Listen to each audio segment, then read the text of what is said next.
The science and art of designing and constructing buildings and other physical structures has been of man's interest since his very beginning.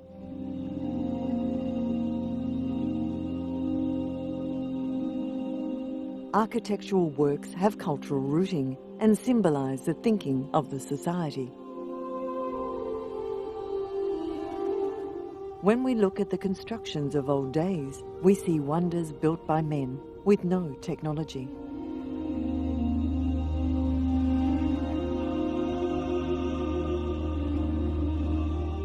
These wonders, built after dedicated efforts of decades, stand as a symbol of admiration and amazement.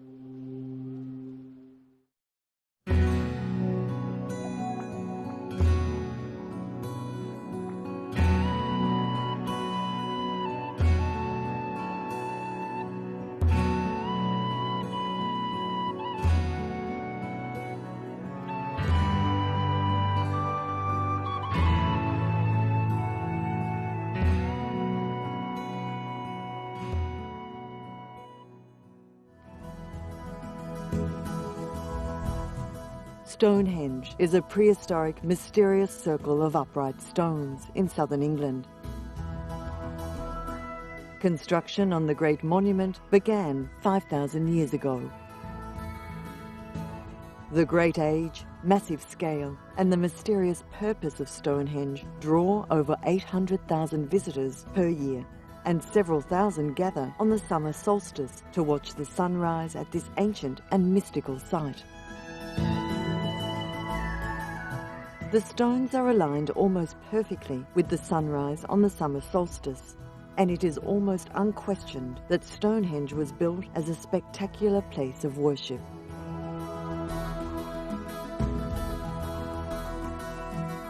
Documented as one of the most famous places in the world to visit, there are no written records as to why Stonehenge was built.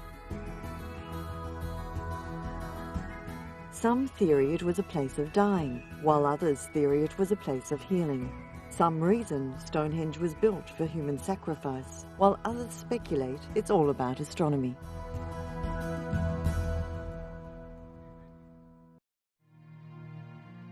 Stonehenge has been the subject of much archaeological and scientific inquiry and research, especially in the last century.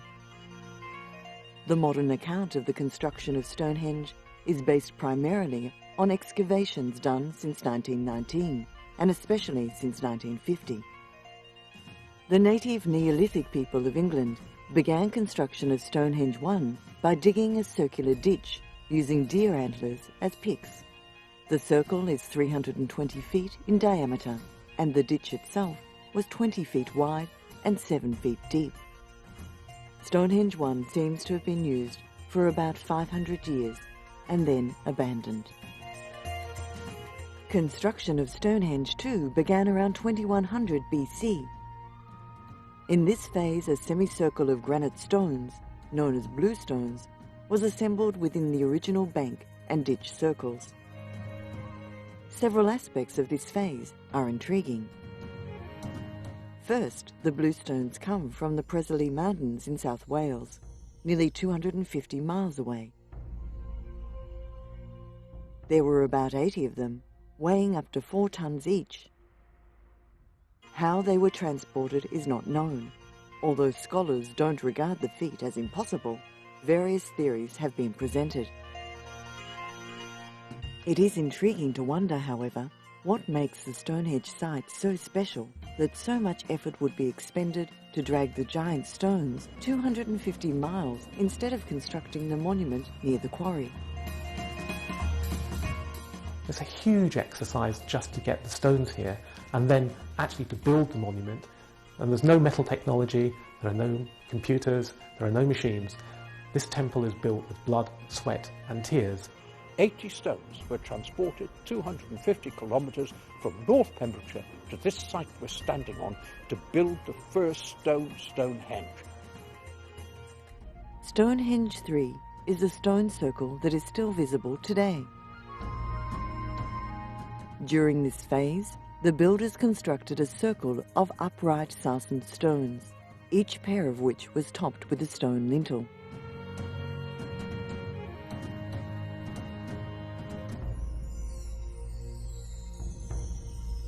The lintels are curved to create a complete circle on top. There were originally 30 upright stones. 17 of these still stand. These stones came from the Marlborough Downs, 20 miles to the north, are 7 feet tall and weigh 50 tons each. The outside surfaces of all these stones were pounded smooth with hammers, and dovetail joints fastened the lintels to the uprights. Within the stone ring was erected a horseshoe formation of the same construction, using 10 upright stones. Here the trilithions stand separated from one another in 5 pairs. The horseshoe shape opens directly towards the slaughter stone and down the avenue.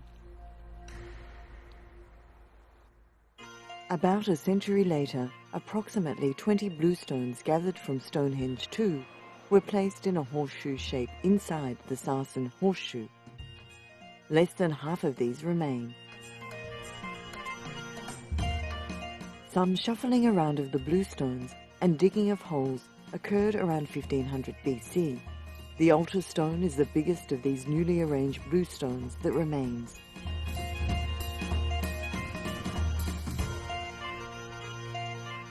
Around 1100 BC, the avenue was extended all the way to the River Avon, around 9,000 feet from Stonehenge, indicating that the site was still in use at that time.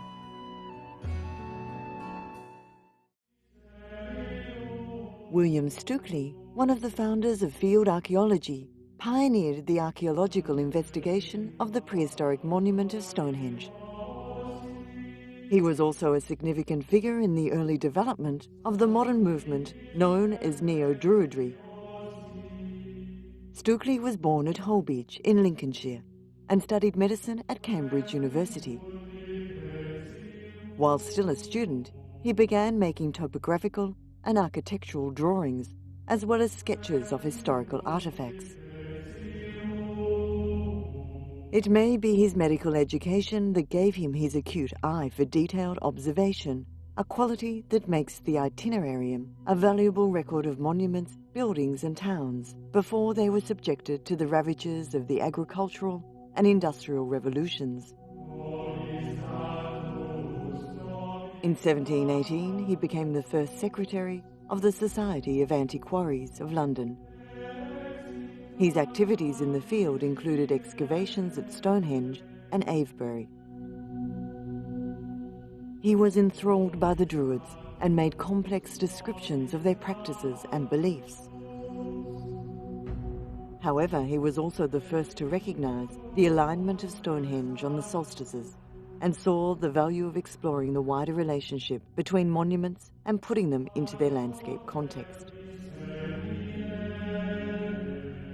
Although the fate of the Stonehenge builders predates any known religion, the site throughout the 20th century has become a place of pilgrimage and worship for neo-pagans who identify themselves with the Druids or other forms of Celtic paganism.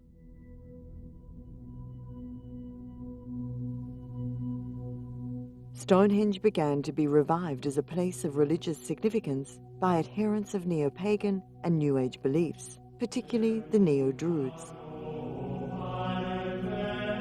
The historian Ronald Hutton would later remark that it was a great and potentially uncomfortable irony that modern Druids had arrived at Stonehenge just as archaeologists were evicting the ancient Druids from it. The first such Neo-Druidic group to make use of the megalithic monument was the Ancient Order of Druids, who performed a mass initiation ceremony there in August 1905.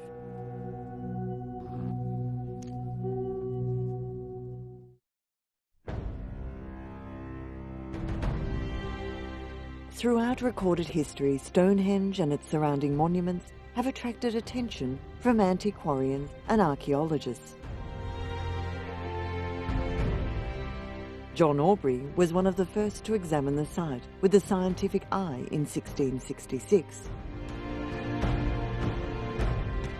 William Stukeley continued Aubrey's work in the early 18th century, but took an interest in the surrounding monuments as well. He also began the excavation of many of the barrows in the area, and it was his interpretation of the landscape that associated it with Druids. Stukely was so fascinated with Druids that he originally named Dis Barrows as Druids' Barrows.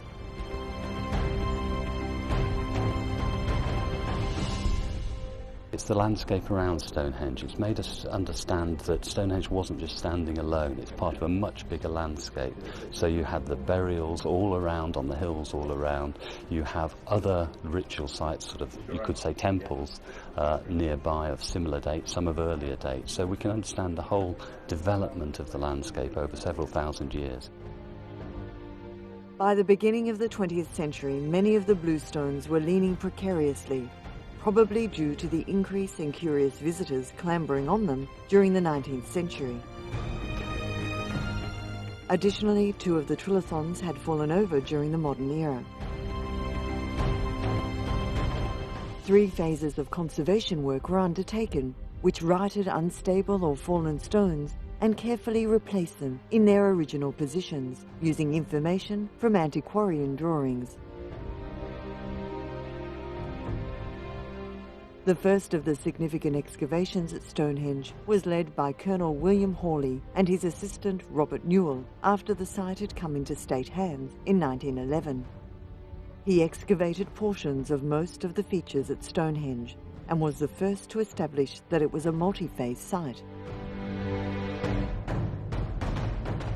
In 1950, the Society of Antiquaries commissioned Richard Atkinson, Stuart Piggott and John F. Stone to carry out further excavations. They recovered many cremations and developed the phasing that still dominates much of what is written about Stonehenge.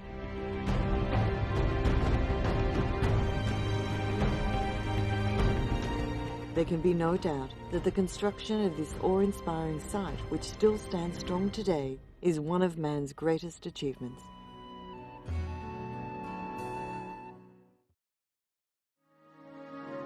The Egyptian pyramids are ancient pyramid-shaped masonry structures located in Egypt. The pyramid we refer to as the Great Pyramid has drawn travellers since time immemorial to wonder at its sublime simplicity in line and the obvious genius of its architect Imhotep. Most pyramids were built as tombs for the country's pharaohs and their consorts.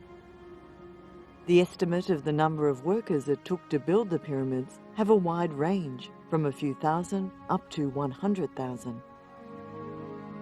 The most famous Egyptian pyramids are those found at Giza, on the outskirts of Cairo.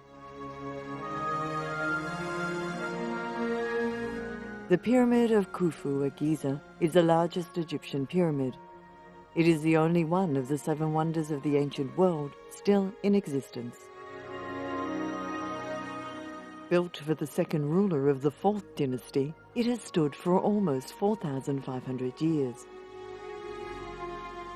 It has withstood earthquakes, man's feeble efforts at demolition, when most of the casing stones were removed for the building of the city of Cairo, and an attempt to blow it up in search of the pharaoh's treasury of funerary goods.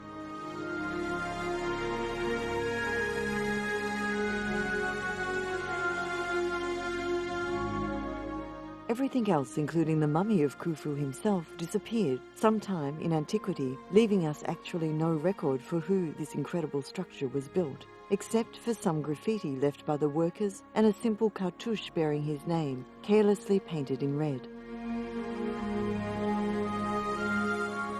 The interior of the pyramid is perhaps even more of an architectural and engineering masterpiece than the exterior. While we understand how the pyramid was built, we still do not fully understand the purpose of many intriguing interior features, such as the so-called air shafts that don't actually reach the outside, but were placed at such seemingly purposeful aligned positions. But to serve what purpose, and aligned for what reason? These as yet unanswered questions add to the enigma and mystery of the pyramid for many.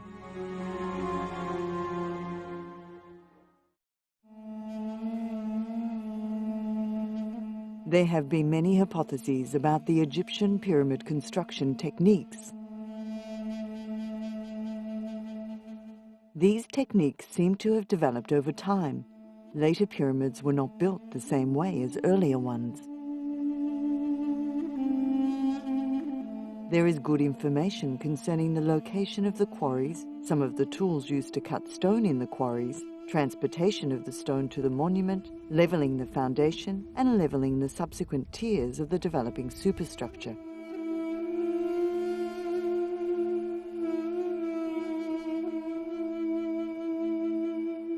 Workmen probably used copper chisels, drills, and saws to cut softer stone, such as most of the limestone. The harder stones, such as granite and basalt, cannot be cut with copper tools alone.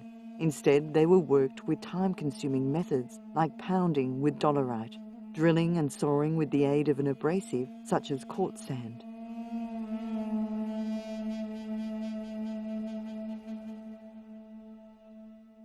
Blocks were transported by sledge, likely lubricated by water.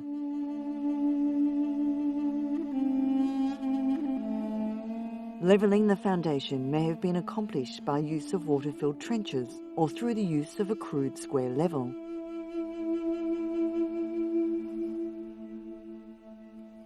Most of the construction hypotheses are based on the idea that huge stones were carved with copper chisels from stone quarries, and these blocks were then dragged and lifted into position.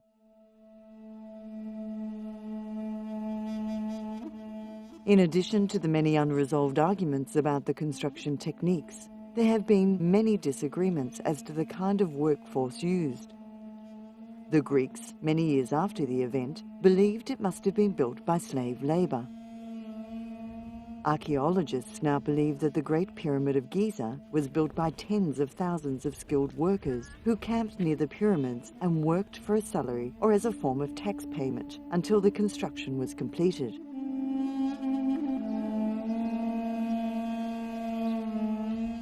One of the major problems faced by the early pyramid builders was the need to move huge quantities of rock. Suggested methods include rolling the stones using a cradle-like machine that had been excavated in various New Kingdom temples. Experiments done by the Obayashi Corporation with concrete blocks showed how 18 men could drag the block over a 1 in 4 incline ramp at a rate of 18 meters per minute. It is still not known whether the Egyptians used this method, but the experiments indicate it could have worked using stones of this size.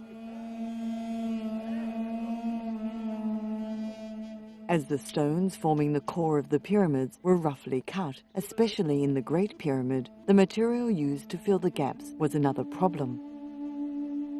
Huge quantities of gypsum and rubble were needed.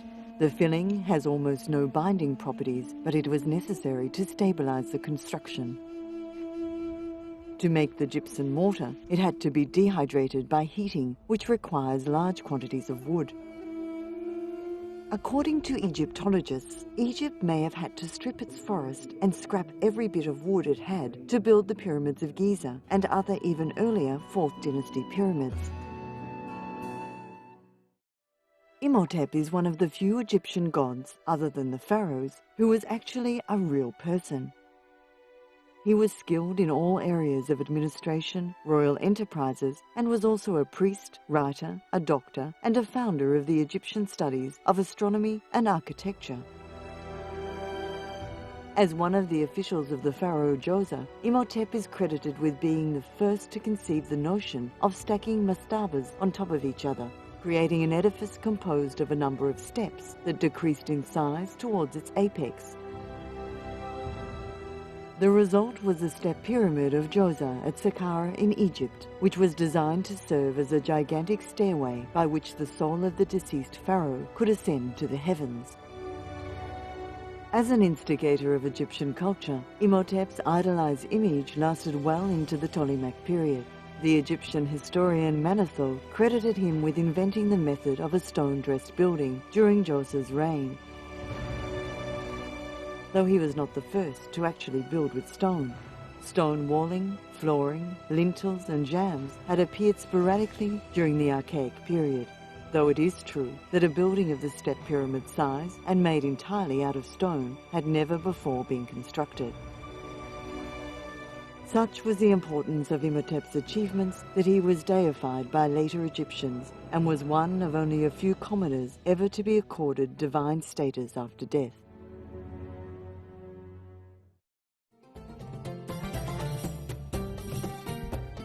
Ancient times affect modern ones as the influences of the past commingle with those of the present. Ancient Egyptian art and architecture influence design choices of today, but contemporary designs achieve a modern feel with upgraded material and different textures.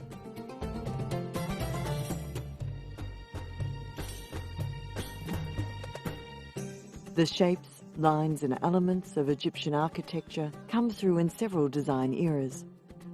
Art Deco picked up the Egyptian motif in its room furnishings as ancient pieces and in architecture by following the linear step design of the pyramid in its construction.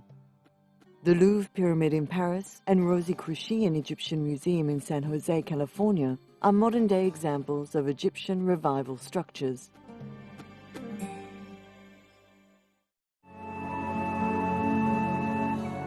Man is a fortunate species. Over thousands of years, our intelligence has given us tools and technology, art and science, society and civilization. We now possess a treasure house of man's greatest achievements.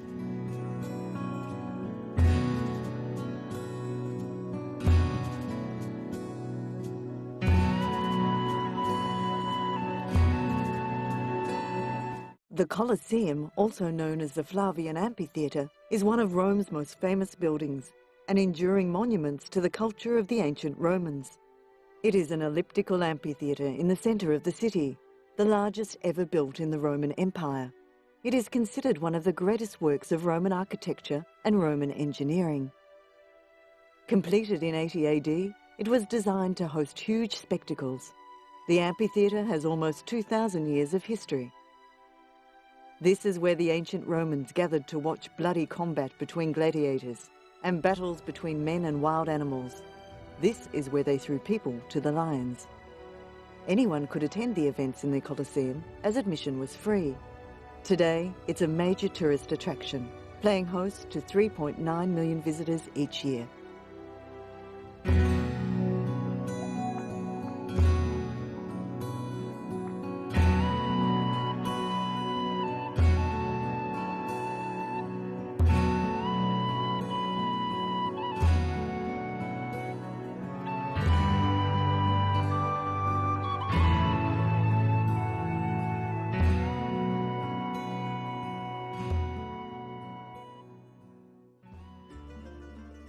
The history of Rome spans 2,800 years of the existence of a city that grew from a small Italian village in the 9th century BC into the centre of a vast civilization that dominated the Mediterranean region for centuries.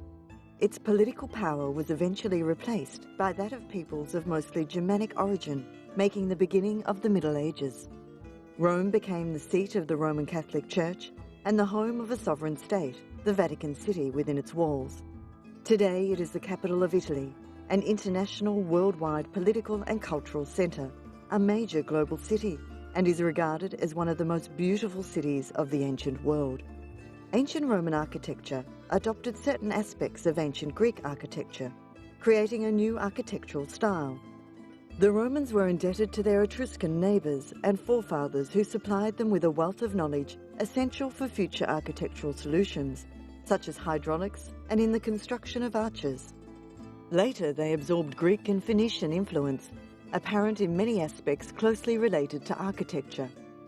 This can be seen in the introduction and use of the triclinium in Roman villas as a place and a manner of dining. The Pantheon is a supreme example of this, particularly in the version rebuilt by Hadrian, which remains perfectly preserved and which over the centuries has served as the inspiration for countless public buildings. Life in ancient Rome revolved around the city of Rome, located on 7 hills. The city had a vast number of monumental structures like the Colosseum, the Forum of Trajan and the Pantheon. It had theatres, gymnasiums, marketplaces, functional sewers, bath complexes complete with libraries and shops, and fountains with fresh drinking water supplied by hundreds of miles of aqueducts. Throughout the territory under the control of ancient Rome, residential architecture ranged from modest houses to country villas. In the capital city of Rome, there were imperial residences on the elegant Palatine Hill, from which the word palace derives. The low plebeian and middle equestrian classes lived in the city centre, packed into apartments or insulae, which were almost like modern ghettos. These areas, often built by upper-class property owners to rent, were often centred upon collegia or taberna. These people, provided with a free supply of grain and entertained by gladiatorial games, were enrolled as clients of patrons among the upper-class patricians, whose assistance they sought and whose interests they upheld. The Colosseum, projected by Ribeiro or maybe Gaudenzio, was welcoming long combats between gladiators, executions and hunting spectacles. More or less 80,000 spectators were following the combats that could go on from sunrise to sunset and also up to the deepest night. According to the chronicles of the time, it looks like that the fights preferred by the public were the chaotic melange of tens of gladiators, invented by the Imperator Claudio, called sportule. All the religious celebrations, the recurrence and the military victories were celebrated during the imperial era with the combats of the gladiators.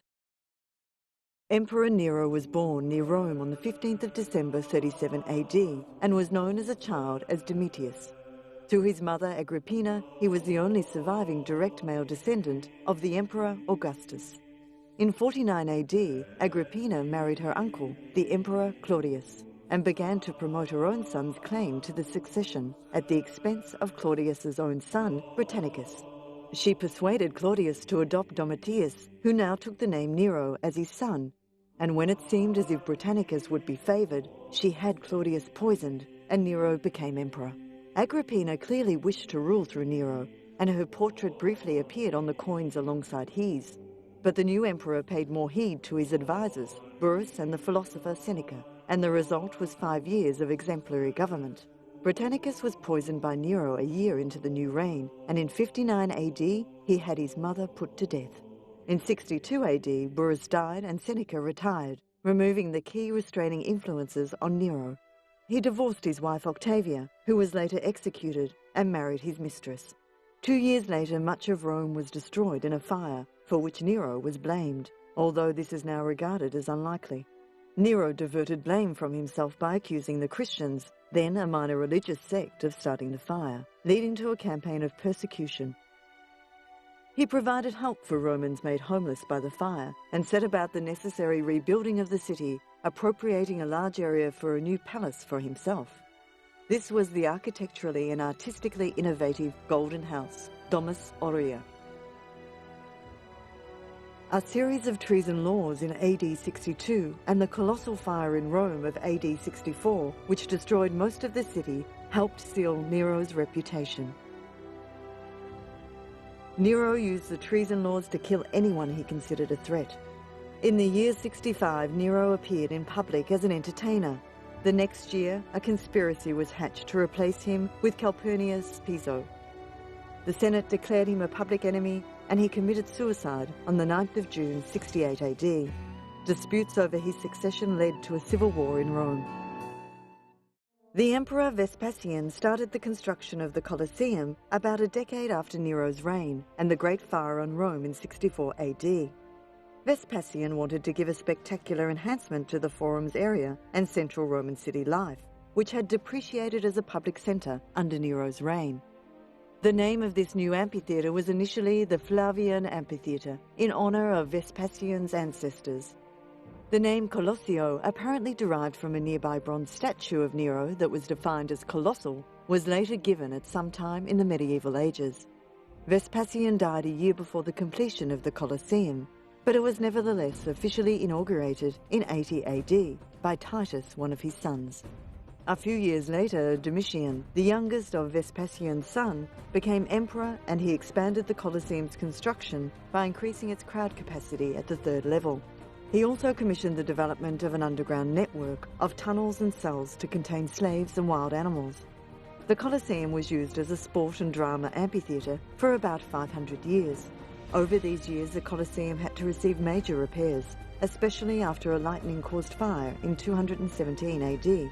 Even after the fall of Rome in 476 AD, although there were no more gladiator fights, it was still used for spectacle kind of events, like animal hunting and drama for almost a century. It then eventually lost its initial entertainment vocation to serve as housing in the early medieval ages. It was even used as a castle at some point by a very influential Roman family. After the Great Roman Earthquake of 1349 AD, which left large damages on the Colosseum, a religious community used the old amphitheatre as a home up until the early 1800s. In the mid-18th century, the Pope Benedict XIV declared the Colosseum sacred because of the Christian martyrs that apparently perished in the arena in its earlier history. The Colosseum was the empire's primary stage for gladiatorial combat for nearly 4 centuries. In a show of Rome's wealth and extravagance during the opening ceremonies in 80 AD, 100 days of the games were held. The ancient Romans were great builders. They built things to last. The Colosseum was built of concrete, faced with stone, as were most amphitheatres. It was built in the early days of the Roman Empire. Construction was initiated by the Emperor Vespasian around 72 AD.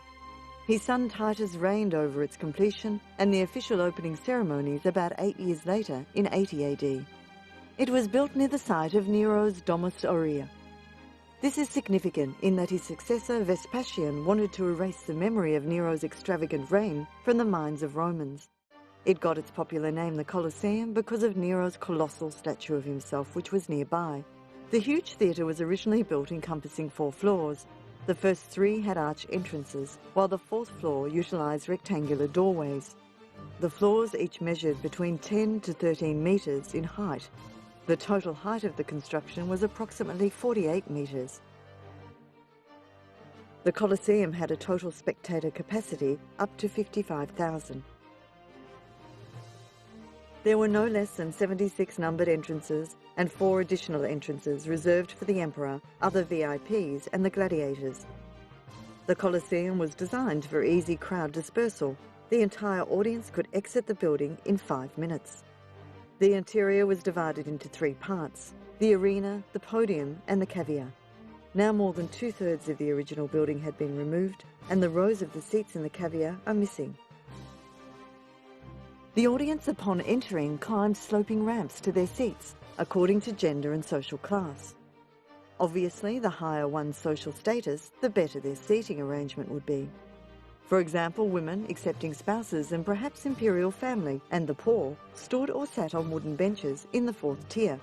For inclement or very hot weather conditions, an enormous coloured awning could be stretched overhead to protect the crowd. A wooden floor covered subterranean chambers where the gladiators and animals were kept waiting to perform. There is some debate over the idea that the Colosseum was occasionally flooded for mock naval battles. Algem is a town in Tunisia and is home to some of the most impressive Roman remains in Africa. Algem is famous for its amphitheatre, often incorrectly called a Colosseum, capable of seating 35,000 spectators. Only Rome's Colosseum and the ruined theatre of Capua are larger. The amphitheatre at Algem was built by the Romans under proconsul Gordian, who was acclaimed Emperor Thysdrus, and was probably mainly used for gladiator shows and chariot races. It is also possible that construction of the amphitheatre was never finished. Until the 17th century, it remained more or less whole. From then on, its stones were used for building the nearby village of Algem and transported to the Great Mosque in Kairouan. And at a tense moment during struggles with the Ottomans, the Turks used cannons to flush rebels out of the amphitheatre. The ruins of the amphitheatre were declared a World Heritage Site in 1979. The amphitheatre was used for filming some of the scenes from the 1979 Monty Python film, The Life of Brian, and was also used for filming some of the scenes from the film Gladiator. The city of Pompeii is a partially buried Roman city near modern Naples.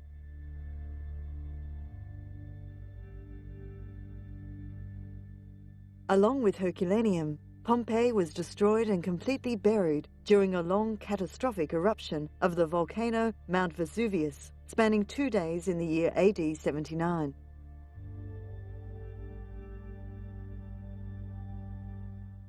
The eruption buried Pompeii under 4 to 6 metres of ash and pumice, and it was lost for nearly 1,700 years before its accidental rediscovery in 1749.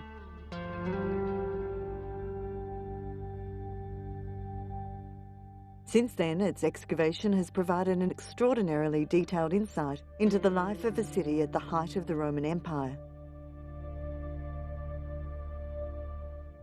Today, this UNESCO World Heritage Site is one of the most popular tourist attractions of Italy.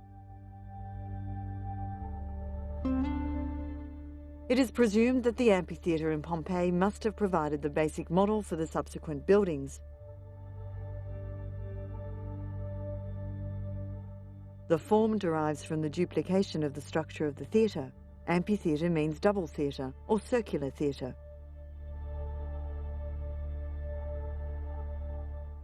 It is an elliptical structure situated in a depression in the ground and backing onto embankments.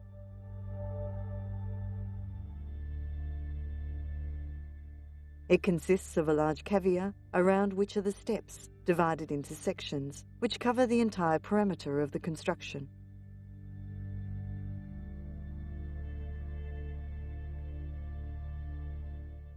The amphitheatre in Pompeii is an impressive and grandiose construction, capable of holding up to 12,000 spectators.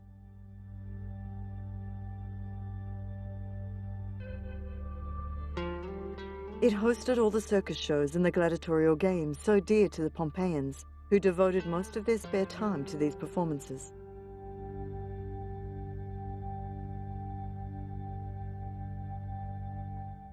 The period of its construction dates back to 80 BC and is therefore one of the oldest buildings in existence, which leads to the inference that it might have represented a model for all of those which were subsequently built in Rome.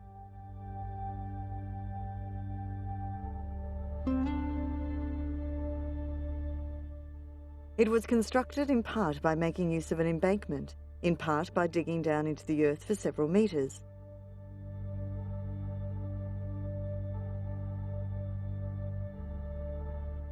The access steps are outside the building. The doors on the western side lead into the arena.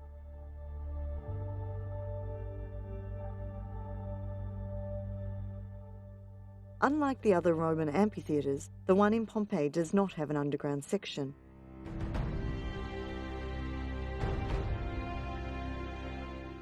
It was equipped with a velarium, that is a cover which was stretched over the complex in case of rain.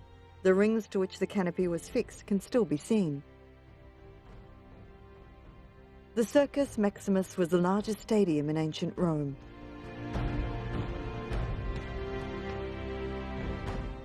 At one point, the circus could seat 250,000 people, 1/4 of Rome's population.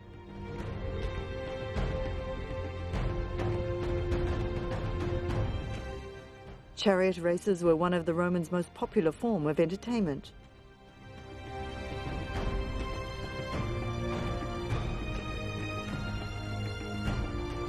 Romulus, the first of Rome's 7 kings, is said to have held chariot races there.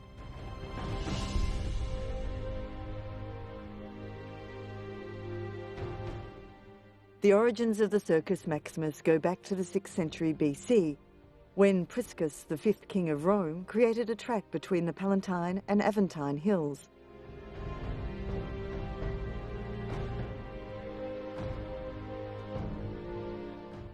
The first permanent starting gates were created in 329 BC.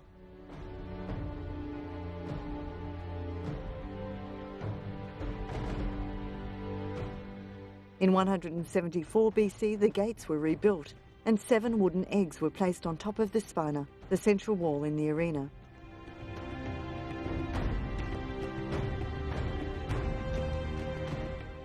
The eggs were used to count the number of laps. After each lap, 1 egg was removed.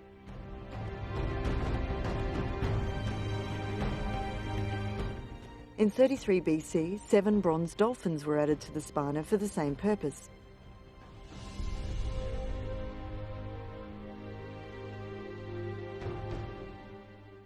A fire in 31 BC, the first of 3, destroyed the wooden structure.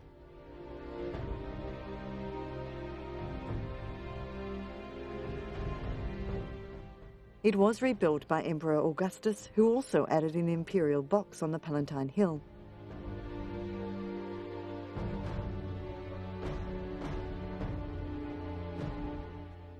A large obelisk from Heliopolis was added to the spina as a decoration.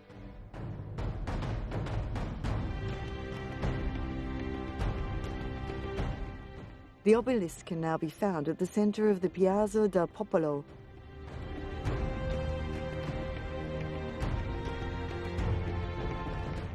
Another obelisk was added much later in the 4th century.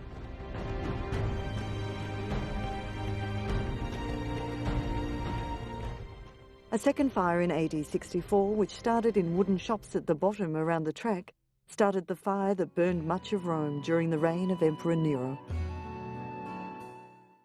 Rome Reborn is an international initiative whose goal is the creation of 3D digital models illustrating the urban development of ancient Rome, from the first settlement in the late Bronze Age to the depopulation of the city in the early Middle Ages.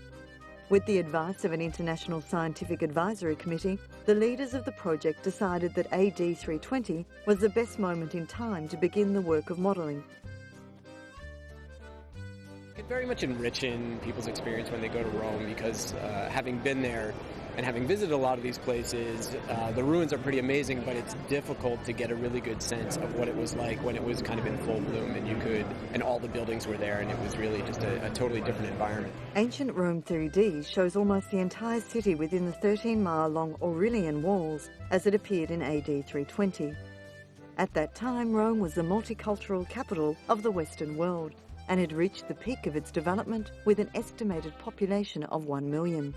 Rome Reborn began at the University of California, Los Angeles, and was the culmination of more than a decade of work by an international team of archaeologists, architects, and computer specialists. The model that we're using has been constructed very meticulously by a team of researchers in order to faithfully represent the way Rome would have looked in 320 AD. This same technology could be used for a number of reconstruction efforts, whether it's in Rome or Mayan ruins or some other archaeological site. Information technology has permitted them to recreate buildings and monuments that no longer exist, and to digitally restore sites that have been damaged with the passage of time. The results can be used in research to test new theories and in teaching to take students on virtual tours of the historical sites. Sì, ogni stanza è dotata di alcuni sensori posti sotto il tetto, quindi sopra la nostra testa, che riescono a rilevare la nostra presenza. Quindi una telecamera filtrata agli infrarossi riesce a riconoscere il passaggio di una persona e riesce a mandare un input al segnale, un input al computer, basato proprio sul rilevamento della sua ombra, della sua presenza. Quindi se io mi avvicino a uno schermo e con una mano cerco di pulire un affresco, c'è in realtà una telecamera nascosta con infrarosse che riesce a filtrare i miei movimenti e a trasformarli per un input utilizzabile al computer. 3D Rewind Rome, the interactive museum of ancient Rome, is located next to the Colosseum. The museum offers an interactive journey through Imperial Rome. Dal punto di vista del successo, io credo che sia un grande successo internazionale, nel senso che abbiamo interesse e richieste di visita da tutto il mondo, quindi in poche settimane abbiamo raggiunto oltre 30.000 visitatori. Io credo che oggi il MAV sia il museo più visitato in Campania. Today's great challenge is preservation of what has been uncovered in ancient Rome. Man is a fortunate species. Over thousands of years, our intelligence has given us tools and technology, art and science, society and civilization. We now possess a treasure house of man's great achievements. The Renaissance was a cultural movement that spanned roughly the 14th to the 17th century, beginning in Italy in the late Middle Ages and later spreading to the rest of Europe. It encompassed a flowering of literature, science, art, religion and politics, and a resurgence of learning based on classical sources, the development of linear perspective in painting, and a gradual but widespread educational reform. Traditionally, this intellectual transformation has resulted in the Renaissance being viewed as a bridge between the Middle Ages and the modern era. It is perhaps best known for its artistic developments, and the contributions of such polymaths as Leonardo da Vinci and Michelangelo, who inspired the term Renaissance man.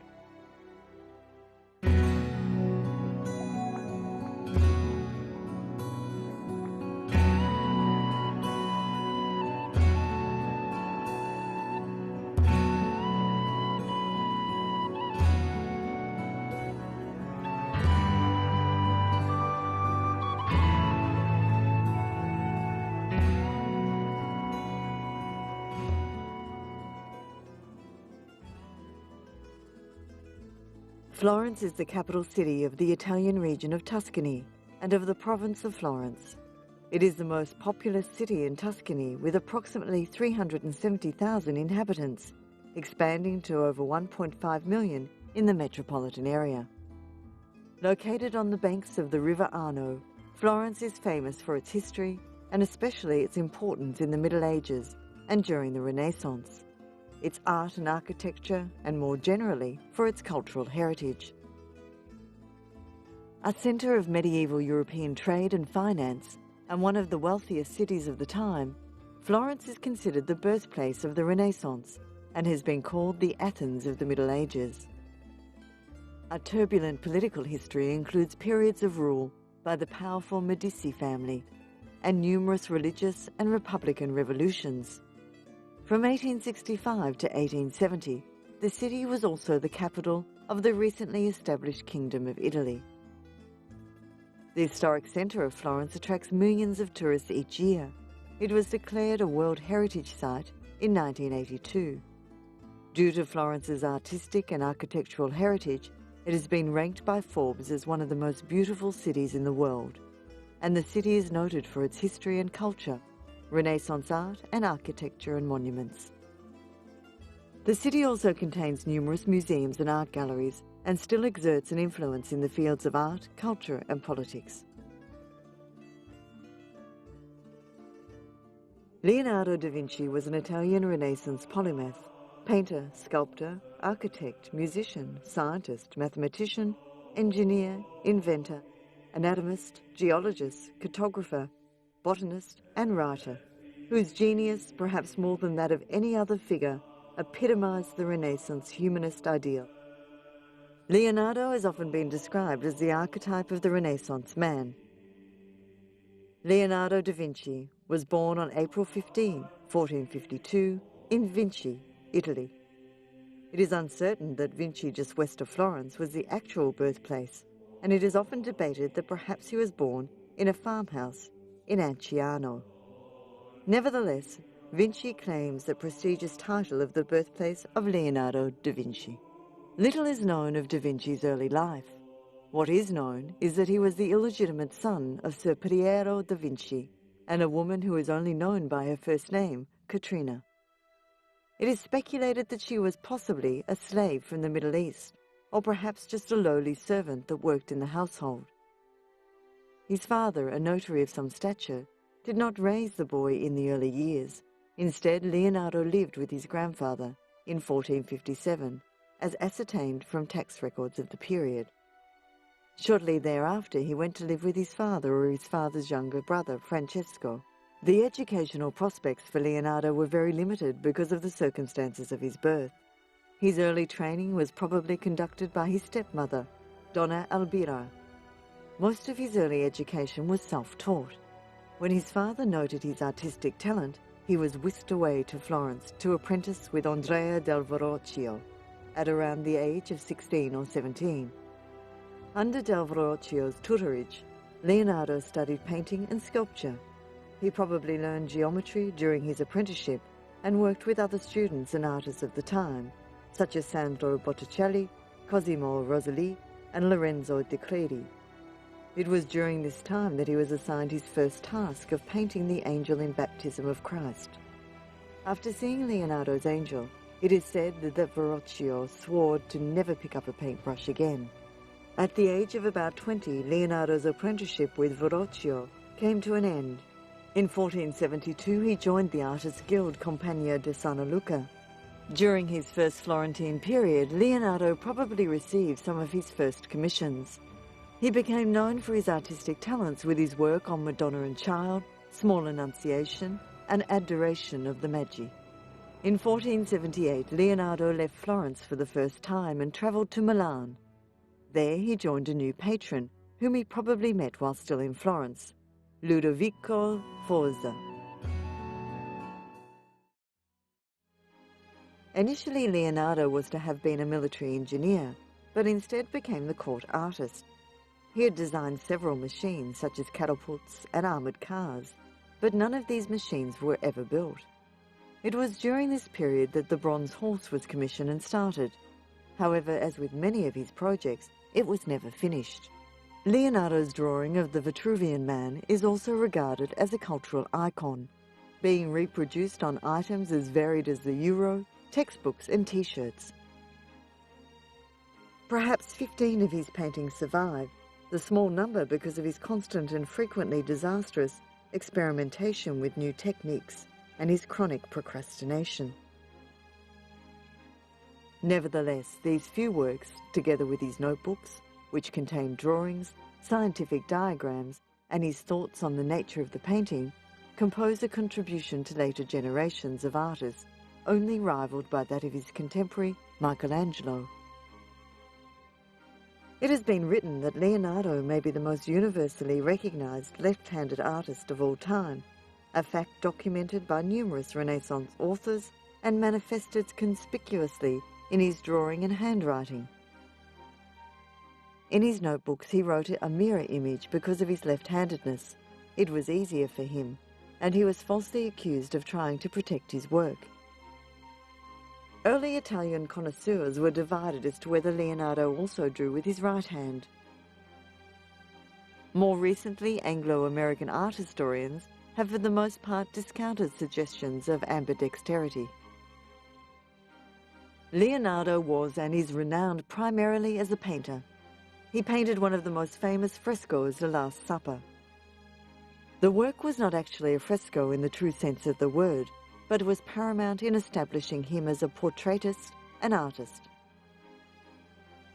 Among his works, the Mona Lisa is the most famous and the most parodied portrait, and The Last Supper the most reproduced religious painting of all time, with their fame approached only by Michelangelo's Creation of Adam. In this painting, there are no signs of a brushstroke anywhere on the painting. That includes the very fine details of the embroidery on the dress, the hair. This is the je ne sais quoi of Leonardo, the genius. We don't know how he applied it. In late 1499, Leonardo left Milan and returned to Florence, where he accepted a commission for an altar painting for the friars of the Order of the Servites. It was for this painting that Leonardo created one of his unfinished masterpieces, the Burlington House cartoon. It was also during this second Florentine period that he started two of his most famous works of art, the Battle of Anghiari and the Mona Lisa. The Battle of Anghiari was never finished, and the Mona Lisa was never delivered to the client, Francesco del Giocondo. In 1506 he headed back to Milan, and it appears that during the 6 years he remained there, he continued his anatomy studies. He also revived his plans for a grand equestrian statue for Glen Giacomo Trivulzio. Again, the statue remained unfinished.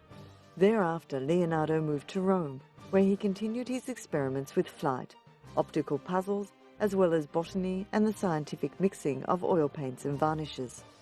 5 years later, Leonardo joined the then King of France, Francois I, in the Loire Valley. The aging artist was sickly and suffering the results of a stroke. Unable to paint any longer, he undertook several projects, including a mechanical lion that was able to walk a few steps. On May 2, 1519, Leonardo died and was buried in St. Florentine in Amboise. Yet even in death, the artist's travels were not ended. During the wars of religion, Leonardo's remains were moved several times. Eventually he was buried in the chapel of St. Hubert in the castle of Amboise. Leonardo da Vinci did not believe in life after death, and he did not agree with the teachings of the Church. He was generous but suspicious. He spent 30 years keeping meticulous records and journals documenting his experiments and designs. Vasari observes with reference to Leonardo's writings. He wrote backwards in rude characters and with the left hand, so that anyone who is not practiced in reading them cannot understand them. He did not number the 5,000 pages he documented, but was adamant that each observation or experiment documented be completed on the page it was begun. Leonardo took great pains to finish his notebooks, yet in contrast to his scientific studies, this artist, who epitomizes the Renaissance, left much of his artistic endeavors unfinished. Much of Leonardo's life is a mystery in spite of his writings. Little is known of the man inside the body because he did not reveal much to the world. His accomplishments throughout his short 67 years on Earth did much to revolutionize the artistic community, and had his machines been built then, would have revolutionized society centuries in advance. Truly, he was a man before his time. Michelangelo was an Italian artist famous for his sculptures, paintings, poems, and even his architecture. He was also largely responsible for the development of the Mannerism movement and was a participating founder of the High Renaissance. His talent was discovered at a young age when he was brought into Lorenzo de' Medici's School of Art and the Medici home. Here he was raised among artistic masterpieces as well as revolutionary intellectual theories. He grew to become one of the greatest artists of all time, and still today his name is recognized throughout the world as a creator of masterpieces. Michelangelo's influence in various forms of Western art is tremendous.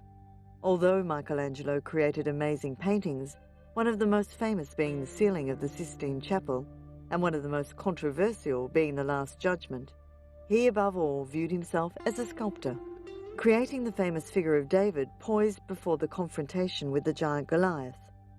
There was not an Italian sculptor of the 16th century who was not influenced by the works of Michelangelo. In his later life, Michelangelo became more involved with poetry and architecture, helping to design the St. Peter's Basilica in Rome. Unlike many other artists of his time, he enjoyed much popularity during his life, working for the Medici family as well as popes. As an artist, he was unmatched, the creator of works of sublime beauty that expresses the full breadth of the human condition. Yet in a world where art flourished only with patronage, Michelangelo was caught between the conflicting powers and whims of the Medici family in Florence and the papacy in Rome. Born on Sunday, March 6, 1475, Michelangelo spent his early years in the Italian village of Caprese, a child destined to be shaped by the men in his life. His mother, Francesca Neri, inattentive and in failing health, entrusted the care of Michelangelo to the wife of a stonecutter in a town near Florence. From that moment, history has no account of her further involvement in Michelangelo's childhood or later life. His father, a minor Florentine official of noble lineage, was consumed with keeping what little remained of the family, money and properties. Michelangelo endured a childhood lacking in affection. His mother died when he was only 6 years old, and Michelangelo's father, recognizing the boy's intellectual potential, enrolled him in the school of a master linguist to prepare young Michelangelo for a career in business. It was here, as he studied Latin, that Michelangelo met a student of painter Domenico Ghirlandaio and decided to follow his artistic desires by agreeing to apprentice in the painter's workshop. This life-altering decision, made by a shy and ill-tempered 13-year-old Michelangelo, shocked and infuriated his father, who had hoped that his son would become a respected merchant and preserve the family's tenuous position in Florentine society. In the early days of the Italian Renaissance, there was a stigma associated with the practice of art, because it entailed manual labor. Michelangelo's decision to defy his father and risk his family's social standing created a distance between the two men that would haunt the artist throughout his life. Within this conflict is found an understanding of Michelangelo the artist, and more importantly, the man. Despite his intellectual and artistic accomplishments, Michelangelo led a life punctuated by intense conflict. Soon after joining Ghirlandaio to learn the art of fresco painting, Michelangelo left his apprenticeship to study sculpture and anatomy at the school in the Medici Gardens. His early success there won him an invitation to the home of Lorenzo de' Medici, the Magnificent, and more importantly exposed him to noted humanists, scientists and poets who were regulars at the Medici court.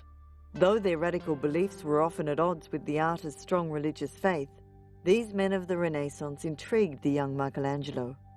Their impact is apparent even in his earliest works. He's a painter, he's a sculptor, he's an architect. All of those activities are linked together by drawing because he prepares everything on paper before he begins to work. And that's what we see here. We see with these 90 drawings him working meticulously to prepare all of his works.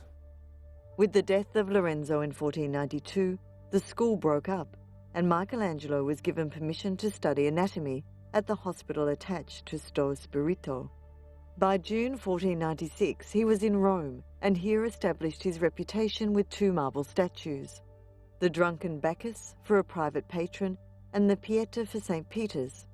The latter is generally considered to be the masterpiece of his early years, deeply poignant, exquisitely beautiful, and more highly finished than his later works were to be.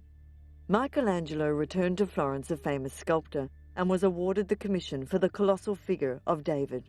Soon after this, he was commissioned to paint a battle scene for the new council chamber of the Palazzo. On one wall he commenced the painting of the Battle of Cassina, while on the opposite wall his principal rival, Leonardo, was commissioned to paint the Battle of Anghiari.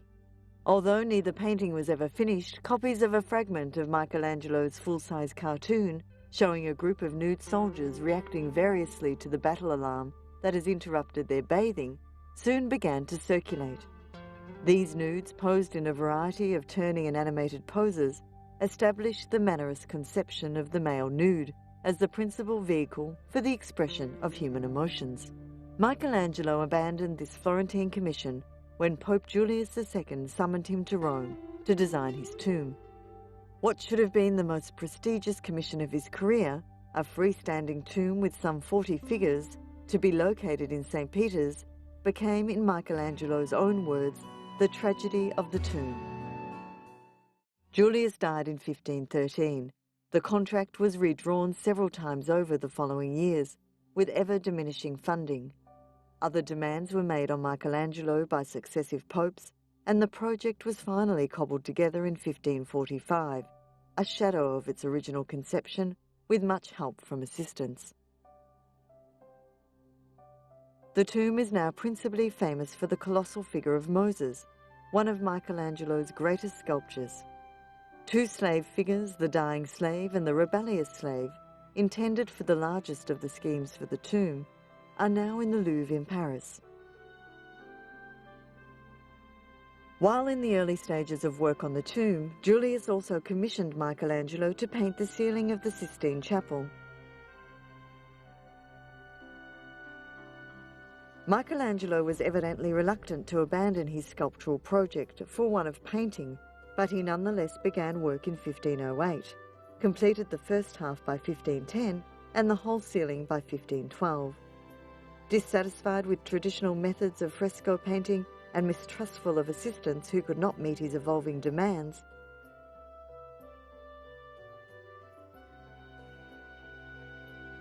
he dismissed his workshop at an early stage and completed the monumental task almost single-handedly.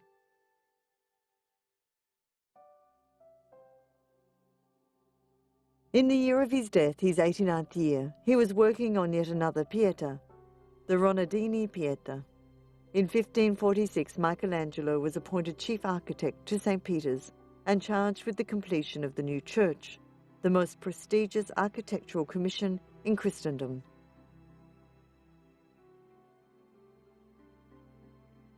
Michelangelo's drawings offer a unique insight into how the artist worked and thought.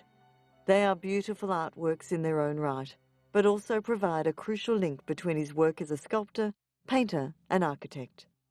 His primary focus as an artist was the male body, and his drawings chart his relentless search to find poses that would most eloquently express the emotional and spiritual state of his subjects. Most of Michelangelo's drawings were never intended for public display.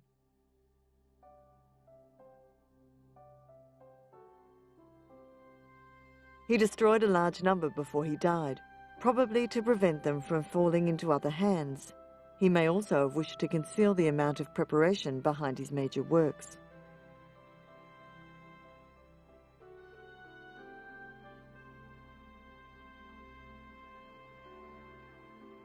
David is a masterpiece of Renaissance sculpture created between 1501 and 1504 by Michelangelo.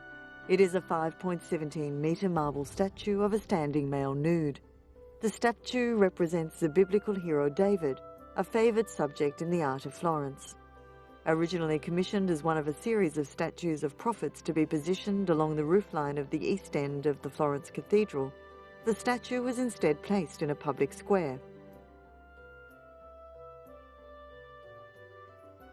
The statue was moved to the Accademia Gallery in Florence in 1873 and later replaced at the original location by a replica.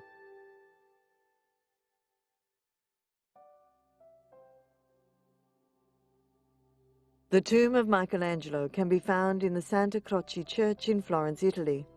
The three figures sitting on the tomb represent painting, sculpture, and architecture.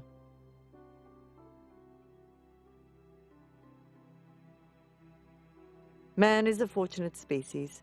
Over thousands of years, our intelligence has given us tools and technology, art and science, society and civilization. We now possess a treasure house of man's great achievements. William Shakespeare ranks as the most popular author in the English language. Since his death in 1616, no other writer has surpassed his ability to capture the human soul in words, and no other writer has been more read, more written about, and more debated. Shakespeare wrote prolifically during the late 1500s and early 1600s, and like Chaucer, took the language into new and creative literary territory.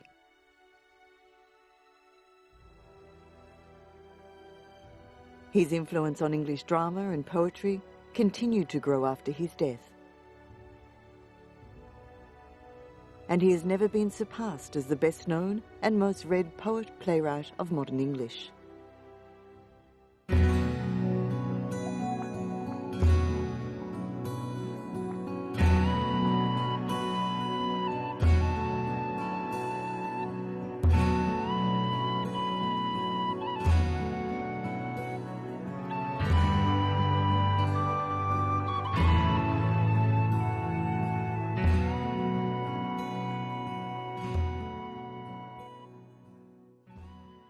The period from 1500 to about 1650 is called Early Modern English, a period during which notable sound changes, syntactic changes, and lexical enrichment took place. The language we call English was first brought to the North Sea coasts of England in the 5th and 6th centuries AD by seafaring people from Denmark and the northwestern coasts of present-day Germany and the Netherlands. These immigrants spoke a cluster of related dialects, falling within the Germanic branch of the Indo-European language family. Their language began to develop its own distinctive features in isolation from the continental Germanic languages, and by 600 AD had developed into what we call Old English or Anglo-Saxon, covering the territory of most of modern England.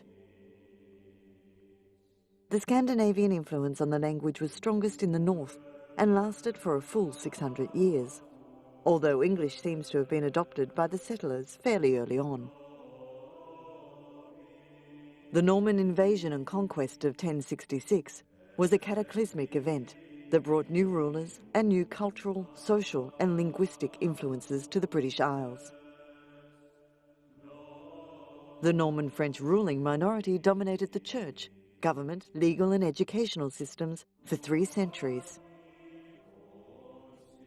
The Norman establishment used French and Latin, leaving English as the language of the illiterate and powerless majority.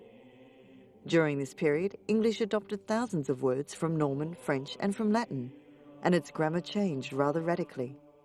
By the end of that time, however, the aristocracy had adopted English as their language, and the use and importance of French gradually faded. The period from the conquest to the re-emergence of English as a full-fledged literary language is called Middle English. Geoffrey Chaucer wrote his masterpiece, The Canterbury Tales, in Middle English in the late 1300s.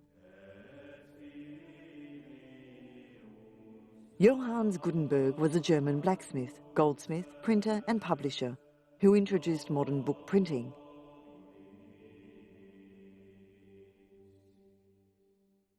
Gutenberg was the first European to use movable type printing in around 1439 and the global inventor of the printing press. Among his many contributions to printing are the invention of a process for mass-producing movable type, the use of oil-based ink, and the use of a wooden printing press, similar to the agricultural screw presses of the period. His truly epochal invention was the combination of these elements into a practical system, which allowed the mass production of printed books and was economically viable for printers and readers alike.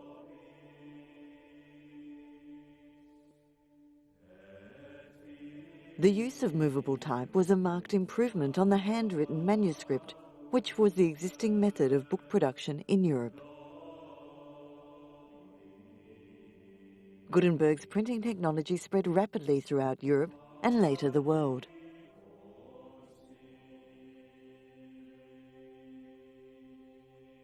His major work, the Gutenberg Bible, also known as the 42-line Bible, has been acclaimed for its highly aesthetic and technical quality. The Elizabethan era was the epoch in English history of Queen Elizabeth I's reign. Historians often depict it as the Golden Age in English history.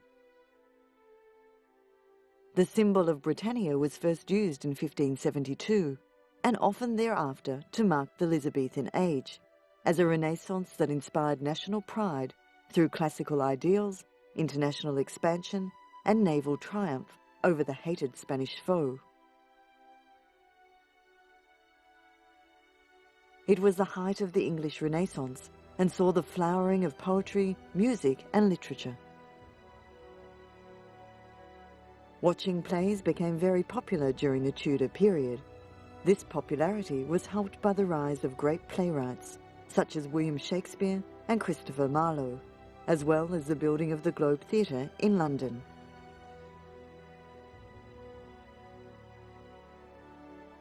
By 1595, 15,000 people a week were watching plays in London. It was during Elizabeth's reign that the first real theatres were built in England.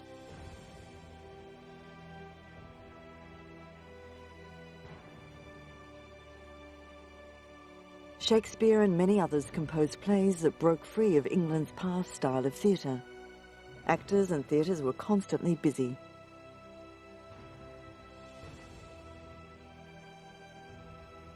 Historical topics were especially popular, not to mention the usual comedies and tragedies. Details about William Shakespeare's life are sketchy, mostly mere surmise based upon court or other clerical records. William, the eldest son, was born in 1564, probably on April 23, several days before his baptism on April 26, 1564.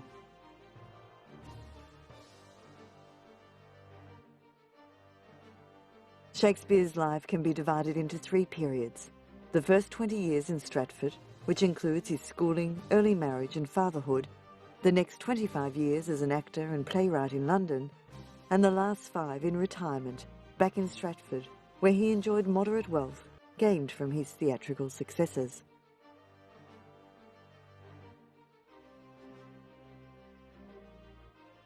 The years linking the first two periods are marked by a lack of information about Shakespeare and are often referred to as the dark years.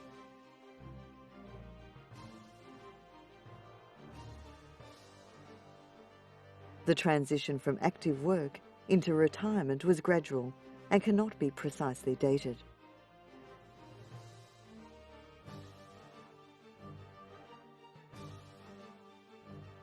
Shakespeare probably left school at 15, which was the norm, and took some sort of job, especially since this was the period of his father's financial difficulty.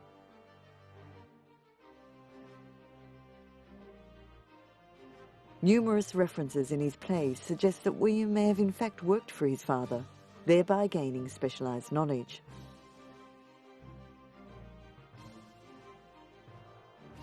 At some point during the dark years, Shakespeare began his career with a London theatrical company, perhaps in 1589, for he was already an actor and playwright of some note in 1592.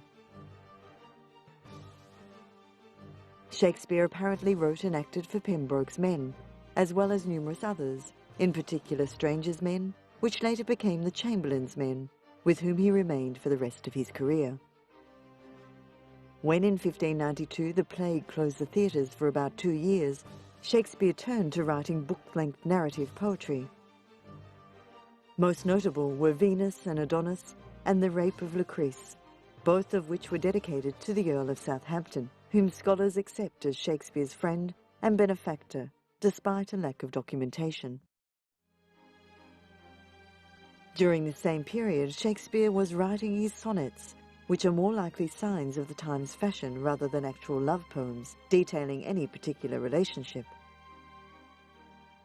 He returned to playwriting when theatres reopened in 1594 and published no more poetry. His sonnets were published without his consent in 1609, shortly before his retirement. Amid all of his success, Shakespeare suffered the loss of his only son Hamnet, who died in 1596 at the age of 11. But Shakespeare's career continued unabated, and in London in 1599 he became one of the partners in the New Globe Theatre, built by the Chamberlain's Men.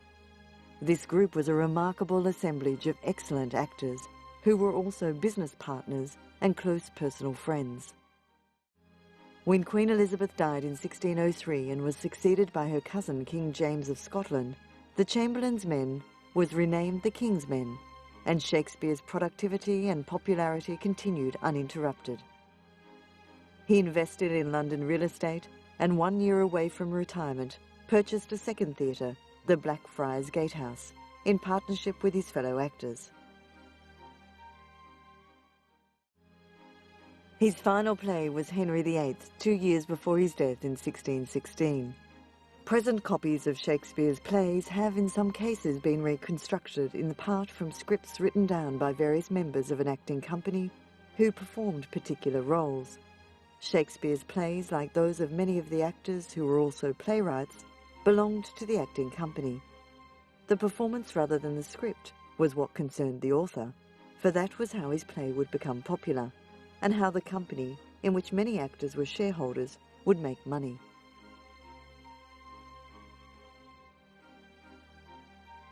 William Shakespeare died on April 23, 1616, and was buried 2 days later in the chancel of Holy Trinity Church, where he had been baptized exactly 52 years earlier. Shakespeare did not always write alone. We know that he collaborated with John Fletcher, George Wilkins, and Thomas Middleton, and it is possible that other authors contributed lines and scenes to many more plays.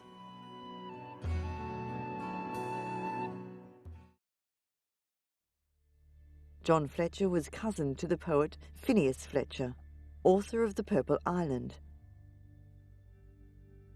Virtually nothing is known about him until 1606, when he is recorded as one of the group of literary men and wits who gathered at the Mermaid Tavern.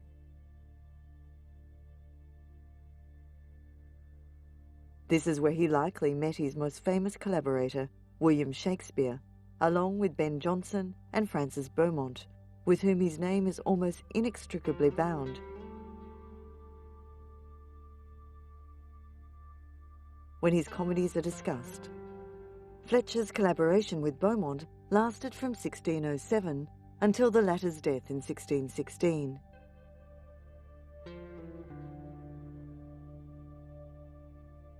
He also wrote plays in conjunction with Massinger, Middleton, Rowley and Jonson himself.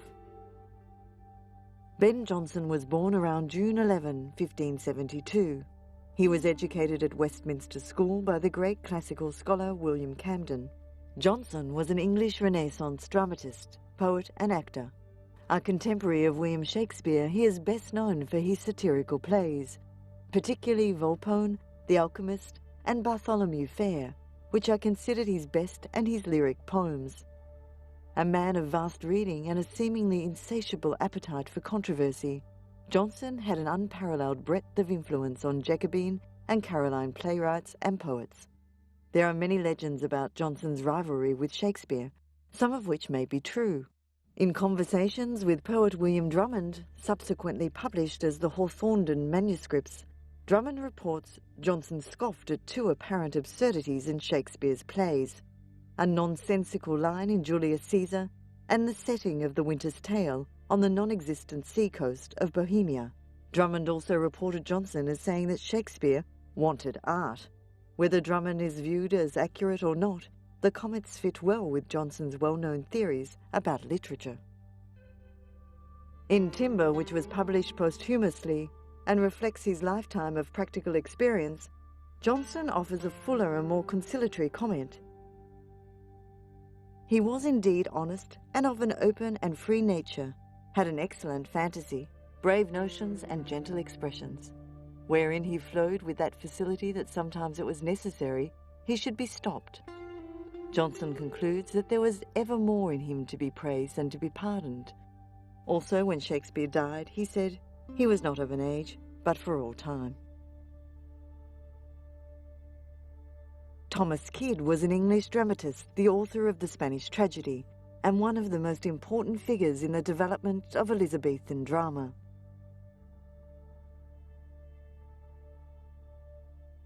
Although well known in his own time, Kyd fell into obscurity until 1773.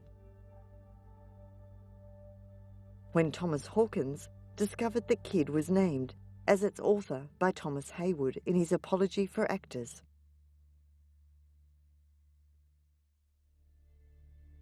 A 100 years later, scholars in Germany and England began to shed light on his life and work, including the controversial finding that he may have been the author of a Hamlet play predating Shakespeare.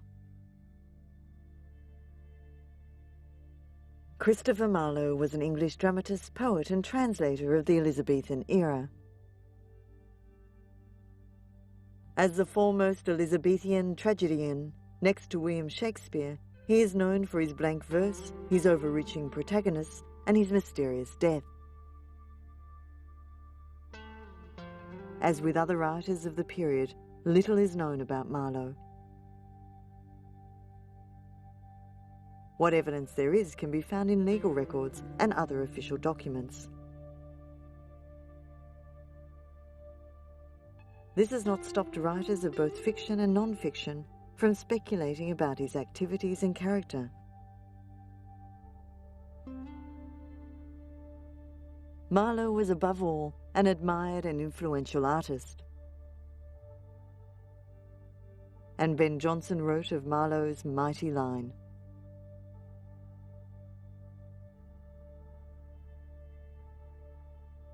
Shakespeare was heavily influenced by Marlowe in his work, as can be seen in the reusing of Marlowean themes in Antony and Cleopatra, The Merchant of Venice, Richard II, Macbeth, Hamlet, and others.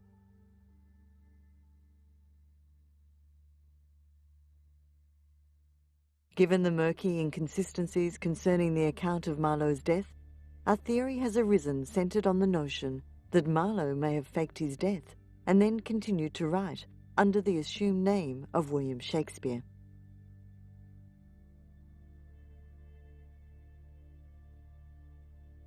However, orthodox academic consensus rejects alternative candidates for authorship, including Marlowe. William Shakespeare's plays have the reputation of being among the greatest in the English language and in Western literature. Traditionally, the 38 plays are divided into the genres of tragedy, history, and comedy. They have been translated into every major living language, in addition to being continually performed all around the world.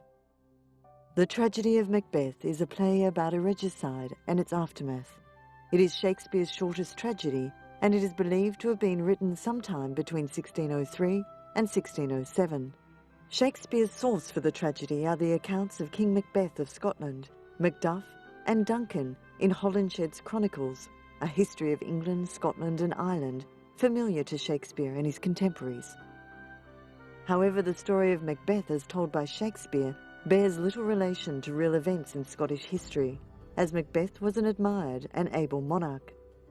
In the backstage world of theatre, some believe that the play is cursed, and will not mention its title aloud, referring to it instead as the Scottish play. The tragical history of Hamlet, Prince of Denmark, is another tragedy by Shakespeare. The play, set in the Kingdom of Denmark, recounts how Prince Hamlet exacts revenge on his uncle Claudius, firstly for murdering the old King Hamlet, and secondly for then succeeding to the throne and marrying Gertrude, King Hamlet's widow and mother of Prince Hamlet. The play vividly portrays real and feigned madness, from overwhelming grief to seething rage, and explores themes of treachery, revenge, incest, and moral corruption. The play's structure and depth of characterization have inspired much critical scrutiny, of which one example is a centuries-old debate about Hamlet's hesitation to kill his uncle. Some see it as a plot device to prolong the action, and others see it as a result of pressure exerted by the complex philosophical and ethical issues that surround cold-blooded murder, calculated revenge, and thwarted desire. More recently, psychoanalytic critics have examined Hamlet's unconscious desires, and feminist critics have re-evaluated and rehabilitated the often maligned characters of Ophelia and Gertrude. Hamlet is Shakespeare's longest play and among the most powerful and influential tragedies in the English language. Romeo and Juliet is a tragedy written early in the career of Shakespeare, about two young star-crossed lovers whose deaths ultimately unite their feuding families. It was among Shakespeare's most popular archetypal stories of young teenage lovers. Romeo and Juliet belongs to a tradition of tragic romances stretching back to antiquity. Its plot is based on an Italian tale, translated into verse as a tragical history of Romeus and Juliet by Arthur Brooke in 1562, and retold in prose in Palace of Pleasure by William Paynter in 1582. Shakespeare borrowed heavily from both, but to expand the plot developed supporting characters, particularly Mercutio and Paris. Believed written between 1591 and 1595, the play was first published in a quarto version in 1597. This text was of poor quality, and later editions corrected it, bringing it more in line with Shakespeare's original. Shakespeare's use of dramatic structure, especially effects such as switching between comedy and tragedy to heighten tension, his expansion of minor characters, and his use of subplots to embellish the story, has been praised as an early sign of his dramatic skill. The play ascribes different poetic forms to different characters, sometimes changing the form as the character develops. Romeo, for example, grows more adept at the sonnet over the course of the play. Man is a fortunate species. Over thousands of years, our intelligence has given us tools and technology, art and science, society and civilization. We now possess a treasure house of man's great achievements. There are many theories regarding when and where music originated. Many agree that music began even before man existed. Historiographers point out that there are 6 periods of music, and each period has a particular style that greatly contributed to what music is today. The second half of the 16th century witnessed the beginnings of the tradition which many music lovers readily associate with the normal feel of classical music. This was also something of a golden period for choral composition, as a seemingly endless flow of a cappella masses, motets, anthems, psalms and madrigals flowed from the pens of the masters of the age.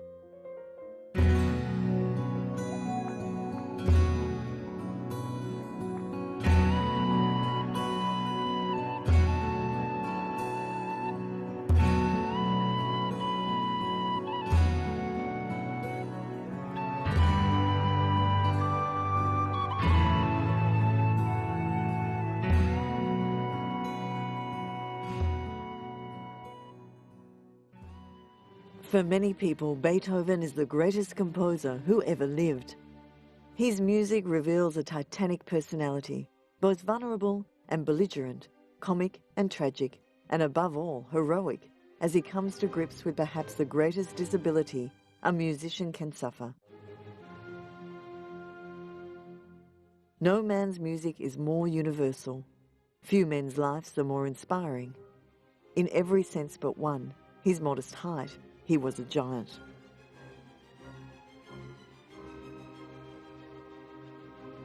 Born in Bonn in 1770, the eldest son of a singer, Beethoven moved in 1792 to Vienna.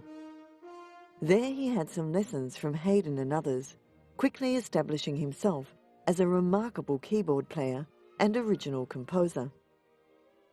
By 1815, increasing deafness had made public performance impossible and accentuated existing eccentricities of character. Beethoven did much to enlarge the possibilities of music and widen the horizons of later generations of composers. To his contemporaries, he was sometimes a controversial figure, making heavy demands on listeners by both the length and the complexity of his writing, as he explored new fields of music.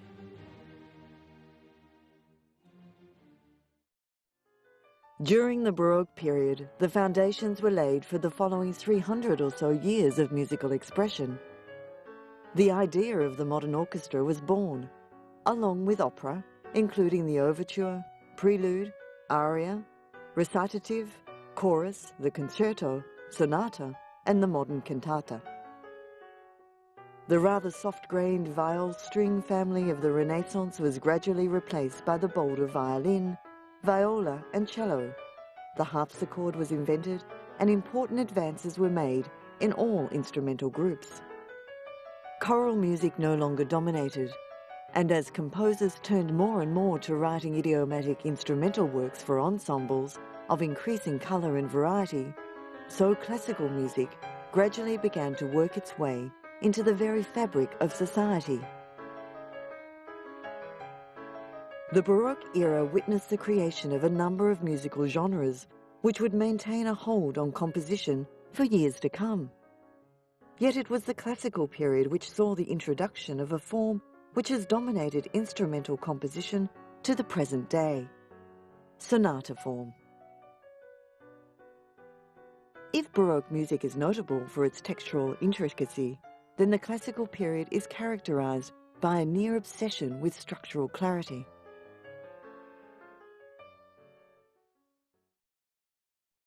Grandiose and glamorous, Baroque music stands alone, written to glorify the finest courts of Europe, in Italy, France, Germany, England, Austria, and even far-flung Spain. Its greatest composers, such as Vivaldi, Handel, and Bach, had a fascinating cast of musical magicians, including Albinoni and Scarlatti.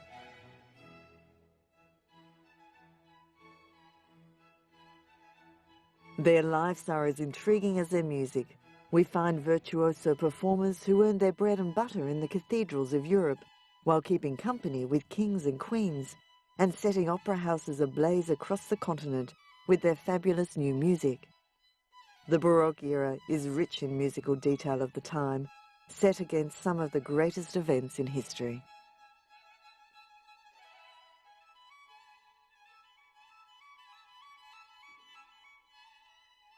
The Italian composer and violinist Antonio Vivaldi was born in Venice in 1678, and after his ordination in 1703, embarked on an intermittent career in the service of the Ospedale della Pieta, an institution for the education of orphan, illegitimate or indignant girls. It was an establishment with a formidable musical reputation. His later career brought involvement in opera. As a composer, Vivaldi was prolific, with some 500 concertos to his credit, in addition to a quantity of works for the church and for the theatre. He left Venice in 1741, in the apparent hope of finding new patrons in Vienna, where he died shortly after his arrival in the city. The surviving church music of Vivaldi includes the well-known Gloria, in addition to a number of settings of psalms and motets. Johann Sebastian Bach belonged to a dynasty of musicians.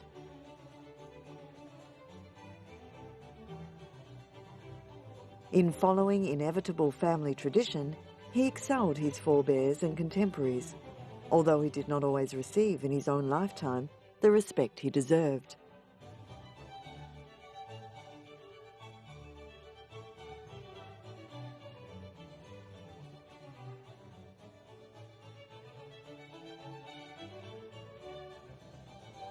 He spent his early career principally as an organist, latterly at the court of one of the two ruling Grand Dukes of Weimar.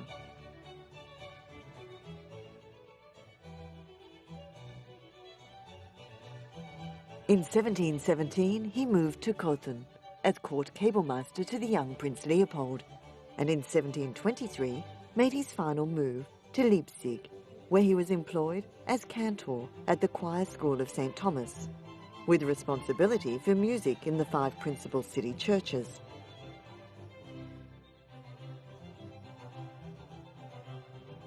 In Leipzig, he also eventually took charge of the University Collegium Musicum and occupied himself with the collection and publication of many of his earlier compositions.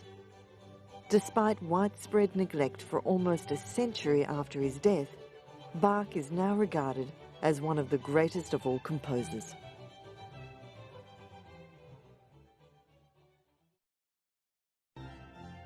Born in Germany in 1685, Handel studied briefly at the University of Halle before moving to Hamburg in 1703, where he served as a violinist in the opera orchestra and subsequently as harpsichordist and composer.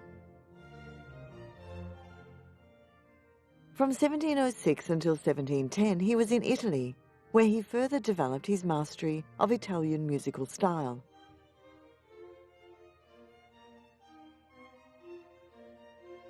Appointed cablemaster to the Elector of Hanover, the future George I of England, he visited London, where he composed the first London Italian opera, Rinaldo, in 1710 and settled 2 years later. He enjoyed aristocratic and later royal patronage and was occupied largely with the composition of Italian opera, with varying financial success until the 1740s.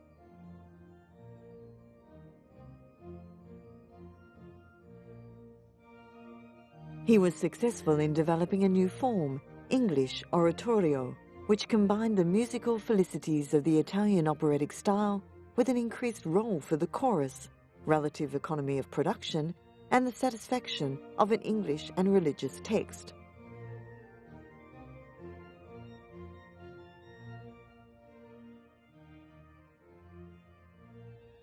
In London, he won the greatest esteem and exercised an influence that tended to overshadow the achievements of his contemporaries and immediate successors.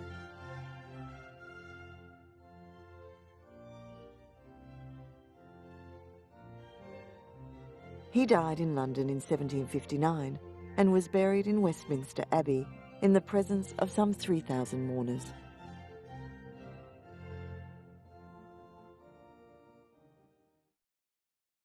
Tchaikovsky was a Russian composer whose works included symphonies, operas, ballets, and chamber music. Some of these rate amongst the most popular concert and theatrical music in the classical repertoire. Despite his musical precocity, Tchaikovsky was educated for a career as a civil servant. Against the wishes of his family, he pursued a musical career and entered the St. Petersburg Conservatory, from which he graduated in 1865. This formal Western-oriented training set him apart from composers of the contemporary nationalist movement, embodied by the Russian composers of the 5 with whom Tchaikovsky's professional relationship was mixed. Despite his many popular successes, Tchaikovsky's life was punctuated by personal crises and depression. Contributory factors included the loss of his mother through boarding school and her early death, his suppressed homosexuality, and the collapse of the one enduring relationship of his adult life, his 13-year association with the wealthy widow von Meck. His sudden death at the age of 53 is generally ascribed to cholera, but some attribute it to suicide. The seeds of the classical age were sown by a number of composers whose names are now largely forgotten, such as Schobert and Hohner, both Germans largely active in Paris. They were representative of a period which is variously described as Rococo or Galant, the former implying a gradual move away from the artifice of high Baroque. The latter an entirely novel style based on symmetry and sensibility, which came to dominate the music of the latter half of the 18th century through two composers of extraordinary significance, Joseph Haydn and Wolfgang Amadeus Mozart.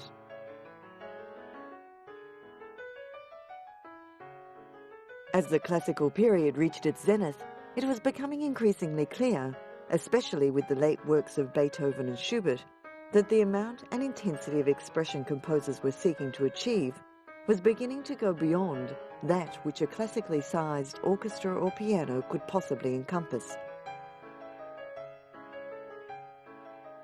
The next period in musical history therefore found composers attempting to balance the expressive and the formal in music with a variety of approaches, which would have left composers of any previous age utterly bewildered.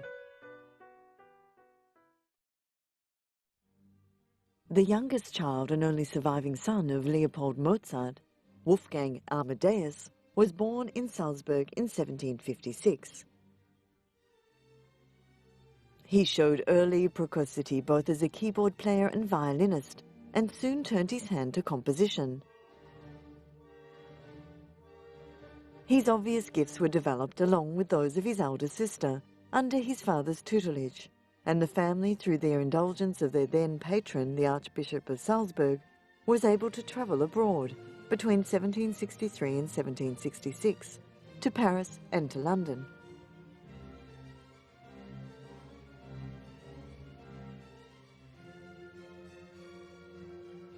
A series of other journeys followed with important operatic commissions in Italy. The following period proved disappointing to both father and son, as the young Mozart grew to manhood and was irked by the lack of opportunity and lack of appreciation of his gifts in Salzburg. A visit to Munich, Mannheim and Paris in 1777 and 78 brought no substantial offer of other employment, and by early in 79 Mozart was reinstated in Salzburg, now as court organist.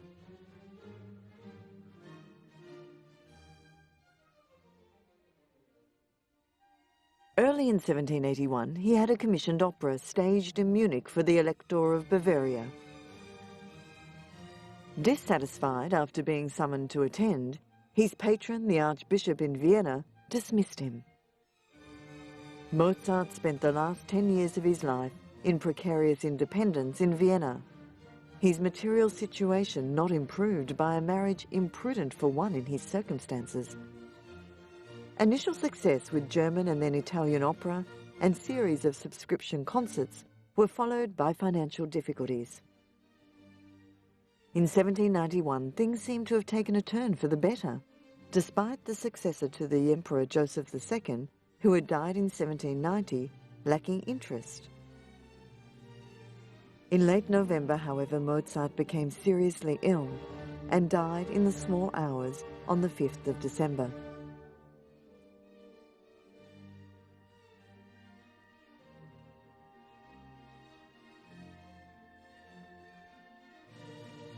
As he lay dying, Mozart was joined by his friends to sing through parts of a work that he'd left unfinished.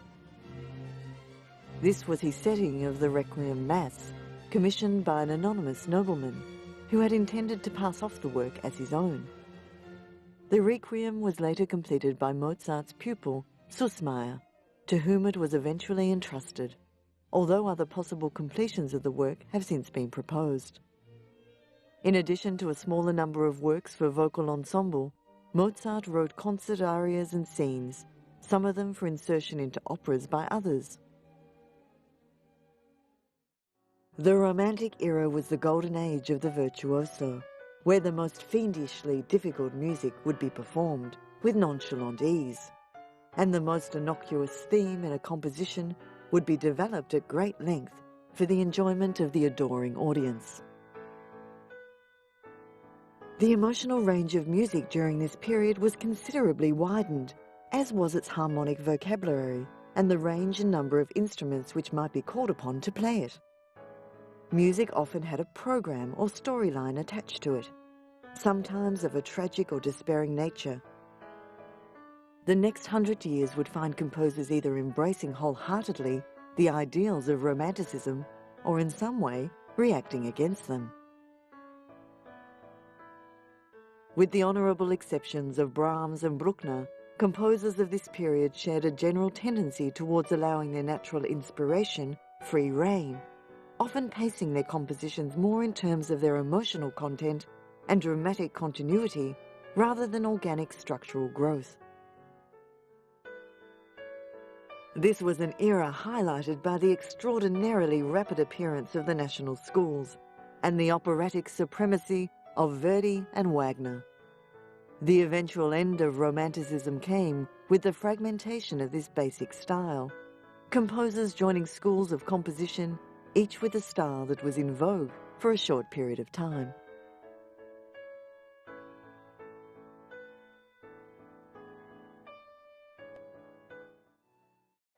Frédéric Chopin was a pianist-composer par excellence.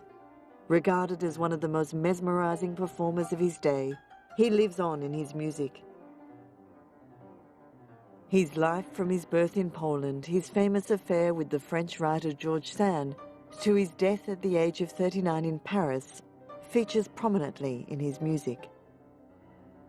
Born near Warsaw in 1810, the son of a French emigrant and a Polish mother, Chopin won early fame in the relatively limited circles of his native country before seeking his fortune abroad in Paris.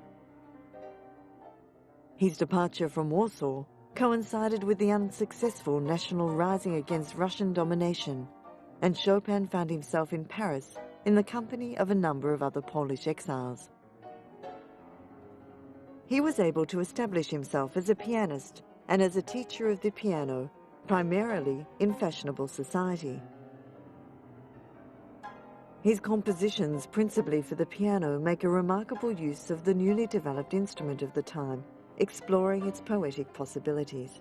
As a young musician embarking on a career as a pianist, Chopin provided himself with half a dozen works for piano and orchestra, a form for which he later found no necessity. Delfina Potocka, a Polish countess, was a friend and muse to Chopin, and Zygmunt Krasinski. Potocka's friendships with Chopin and Krasinski are immortalized in their correspondence and in numerous works that the two artists created in her honor, including poems by Krasinski and Chopin's famous Minute Waltz. Chopin met the novelist George Sand at the Hotel de France, but he did not take to the dark, dignified and cold Sand. However, on December 13, he invited her to attend a soirée he was giving. He and Liszt played and George Sand smoked a cigar. Chopin was both fascinated and repelled by her outspoken beliefs, and the two later became interested in each other. Gossip about their relationship, however, made living in Paris more difficult, and they decided on a trip to Mallorca and its warmer climate. The islanders did not accept the sojourners, and this was probably the beginning of the end of the relationship. Chopin's possessiveness and jealousy did not help, and although they remained together for several years, the end came after Sand published Lucrezia Floriani, a thinly disguised account of their affair. Jane Stirling was a Scottish amateur pianist who is best known as a student and later friend of Chopin. Two of his nocturnes are dedicated to her. She took him on a tour of England and Scotland in 1848 and took charge of the disposal of his effects and manuscripts after his death in 1849. While there is no evidence that they were lovers, she was often referred to after Chopin's death as Chopin's widow.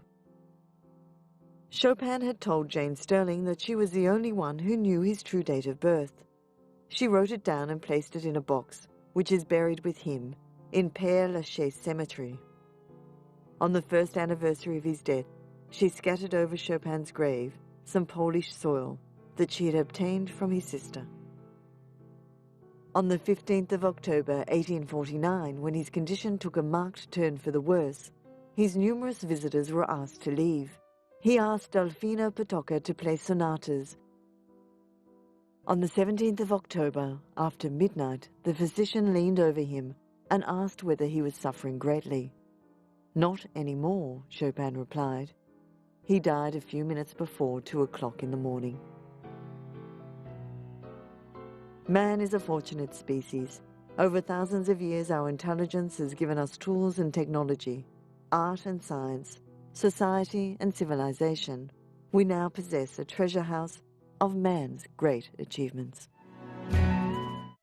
More than any other technical design or social institution, the railway stands for modernity. No competing form of transport, no subsequent technological innovation, no other industry has wrought or facilitated change on the scale that has been brought about by the invention and adoption of the railway. Try to think of a world before the railway and the meaning of distance and the impediment it imposed. Think of the limits placed on economic activity and human life chances by the impossibility of moving food, goods, and people in large numbers or at any speed in excess of 10 miles per hour. Of the enduringly local nature of all knowledge, whether cultural, social, or political, and the consequences of such compartmentalization.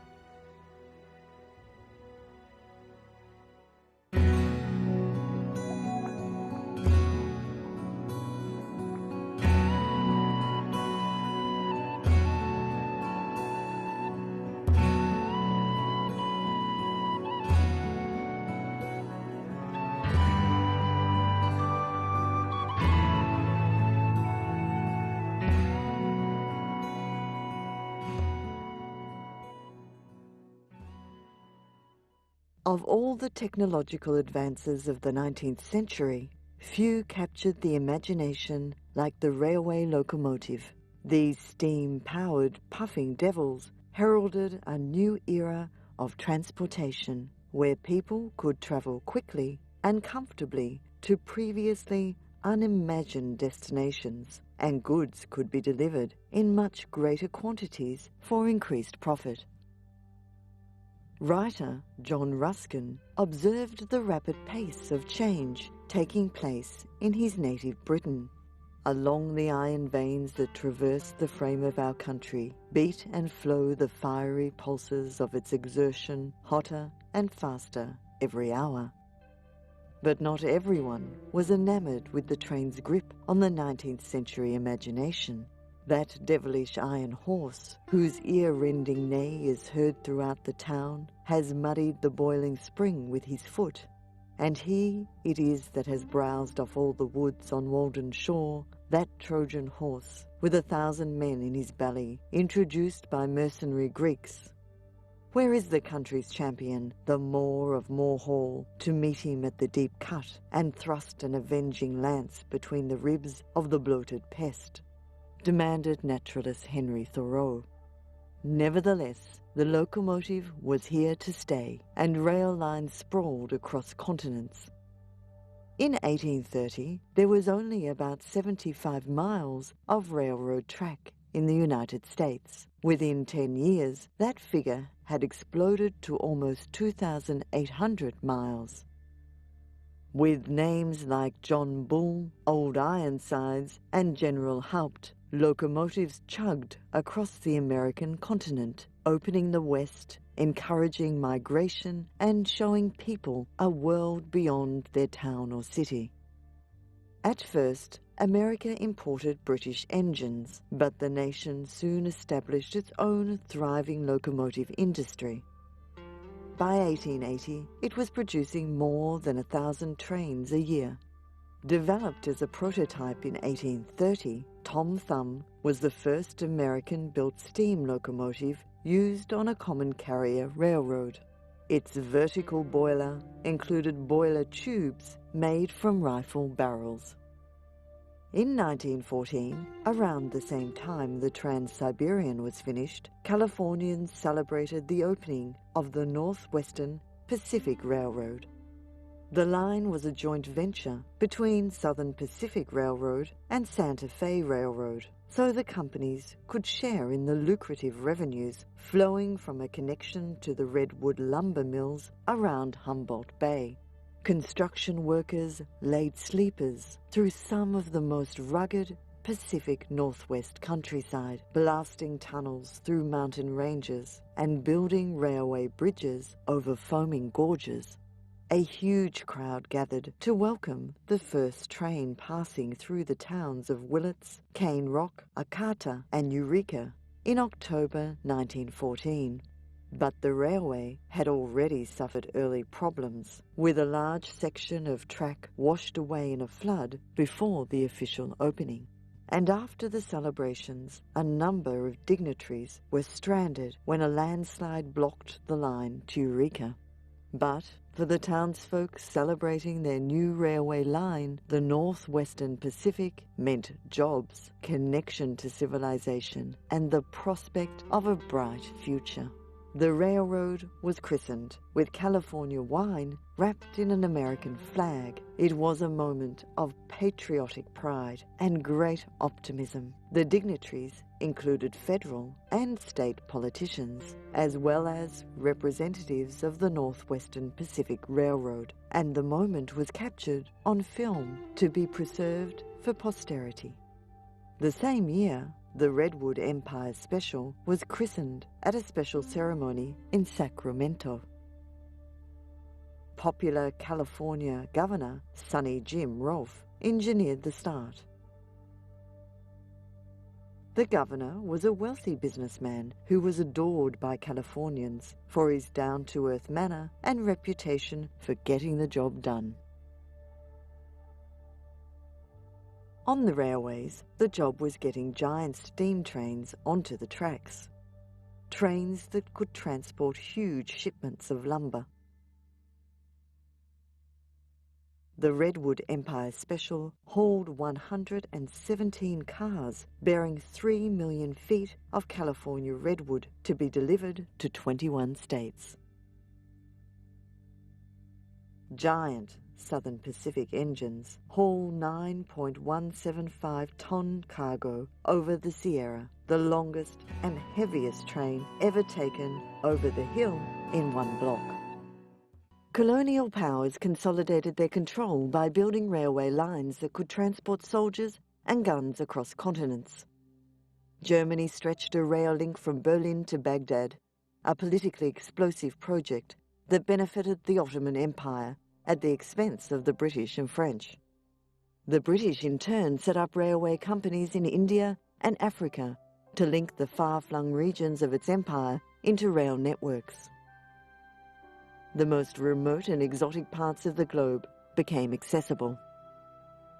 Journalist Edward Arnold said in 1865, "Railways may do for India what dynasties have never done. They may make India a nation." Lahore railway station was a symbol of this optimism. Costing 500,000 rupees to build, its foundation stone was laid in 1859, and it still stands today. Built in the years immediately following the Indian Mutiny, the structure was designed to function as both railway station and a fort. Russia, another great empire, also linked its principalities to a railway system. In 1891, it began construction of the Trans-Siberian Railway, a major arterial line designed to connect feeder lines across the Caucasus and Central Asia. The project cost almost 1.5 billion rubles, and workers at both ends started construction at the same time, working in tandem towards the middle. The Shinkansen, a sleek, futuristic speeding bullet that symbolizes the Japanese love of modernity and efficiency. It runs on rail lengths a mile long, on which it has reached 150 miles an hour on a trial run. Even then, it wasn't flat out.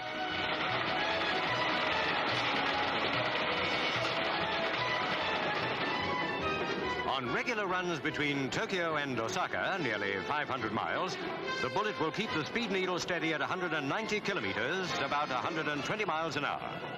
Even with 5 stops, it cuts the journey time to 4 hours. With their central timing, the Japs will have a small fleet of these 1,000-passenger trains when all the world's in Tokyo for the Olympic Games.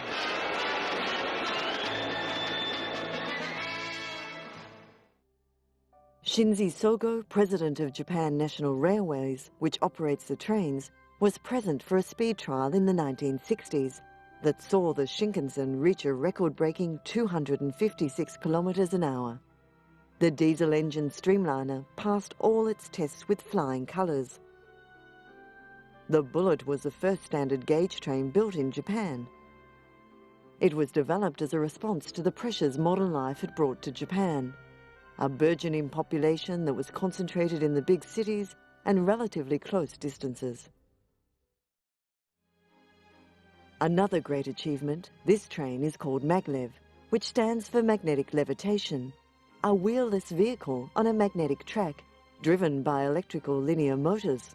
This method has the potential to be faster and quieter than most conventional trains, potentially reaching speeds comparable to turboprop and jet aircraft. Maglev is cheap to run and maintain, having almost no moving parts to go wrong. Powerful magnets underneath each car keep it balanced and floating above the rail. The powerful electromagnets fitted under the maglev car are fully computerized. Automatic electronic control maintains a constant air gap between magnet and rail, compensating all the time for variations in passenger loading.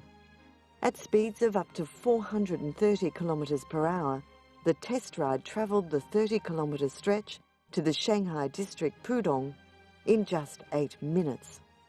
Just amazing. Nothing prepares you for it. And immediately you think, if you ran one of these from London past Birmingham and Manchester and then up to Scotland, you could get up from London to Glasgow or Edinburgh in, I suppose, something like an hour and a quarter, an hour and 20 minutes. It's about the only thing that would actually get people out of domestic flights. On August the 8th, 1963, Britain's most famous robbery took place on the Royal Mail train, the Glasgow to London travelling post office. The operation to steal millions of pounds in used, unmarked bills was planned with precision and carried out with unparalleled daring. The thieves targeted the second carriage from the front, where valuables, mostly cash, were stored. Usually the train only carried about £300,000, but because it had been a bank holiday weekend in Scotland, the coffers had swelled to about £2.3 million. The overnight train left Glasgow on Wednesday night. At 3 the next morning, driver Jack Mills had just passed Leighton Buzzard when he saw a red light signalling him to stop at Sears Crossing. The train came to a halt. What Mills didn't realise was that the signal had been rigged by stuffing a glove over the green light and attaching a 6-volt battery to the red. Co-driver David Whitby got out of the train to see what the problem was. He discovered the railway communications cable had been cut. But before he could get back into the train, he was attacked, handcuffed and thrown down the embankment. In view of the robbery, British Railways rulebook was later amended to prohibit drivers from leaving the cab when they encountered a red light. Meanwhile, one of the robbers entered the cabin and knocked Jack Mills unconscious. Although no one was seriously hurt, the experience shook the victims badly. It didn't take long for police to track down the thieves' hideout, and the gang was soon on the run. In 1964, 13 men were sent to jail for a total of 307 years for carrying out Britain's notorious Great Train robbery.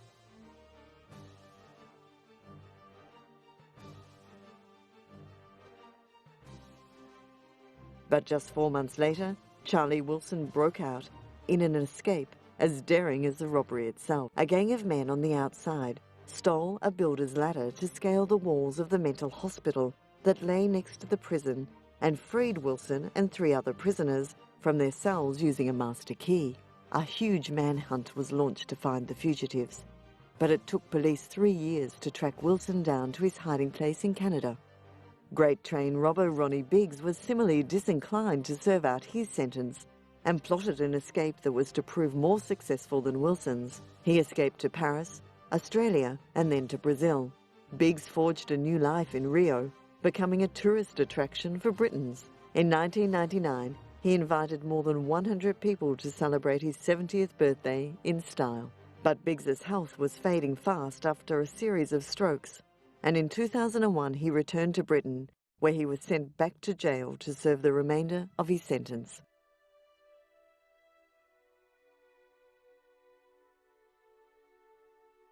As well as luxury and romance, train travel has led to some tragic accidents. In 1943, there was devastation when a train derailed in Nuremberg, Germany. Railways were at capacity during war operations, leading to a number of fatal accidents. 7 persons were injured when a passenger train plowed into a derailed locomotive near Lancaster, Pennsylvania during a blinding snowstorm. The crash occurred before tracks could be cleared following an earlier derailment. Winter adds its hazards to America's war-burdened railroads.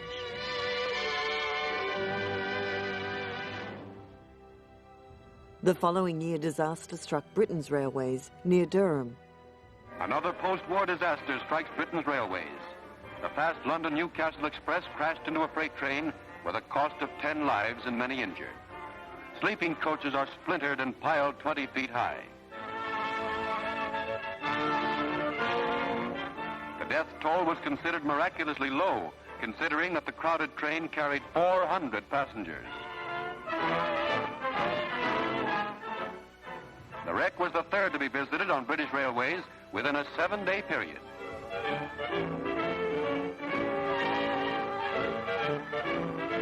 Soldiers join wrecking crews in probing the tangled wreckage. England's fine safety record suffers a grievous blow. Frogmen were sent into a freezing lake to search for crash victims following a train derailment in Sweden in 1958. The train left the track about 100 yards from Hultafors station and plunged into a nearby lake.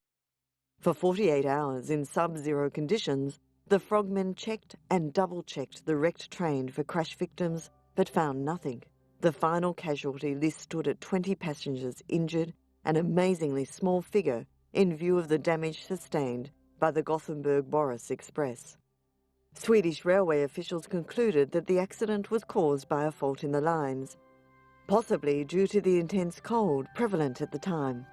The same year, a mountain train plunged into a valley in West Germany. The train started its downward journey from the 1,053-foot-high station towards the Rhine. Suddenly, one coach lurched and plunged from the track, smashing its way down the mountainside. Flowers hurled from the train as it gathered speed on its death plunge, showed how the day started. The body stretched out under the trees told how it ended. In 1966, commuters got a fright when 2 carriages of Chicago's overhead railway system left the rails and plunged 10 meters onto the street below. 1 man was killed and at least 25 people were injured. The accident occurred during a rainstorm as the elevated train traveled above Indiana Avenue. It slipped off the rain-slicked tracks and crashed down on the street below. The accident stopped the morning rush hour traffic on the line, and tens of thousands of commuters were trapped in trains elsewhere along the route.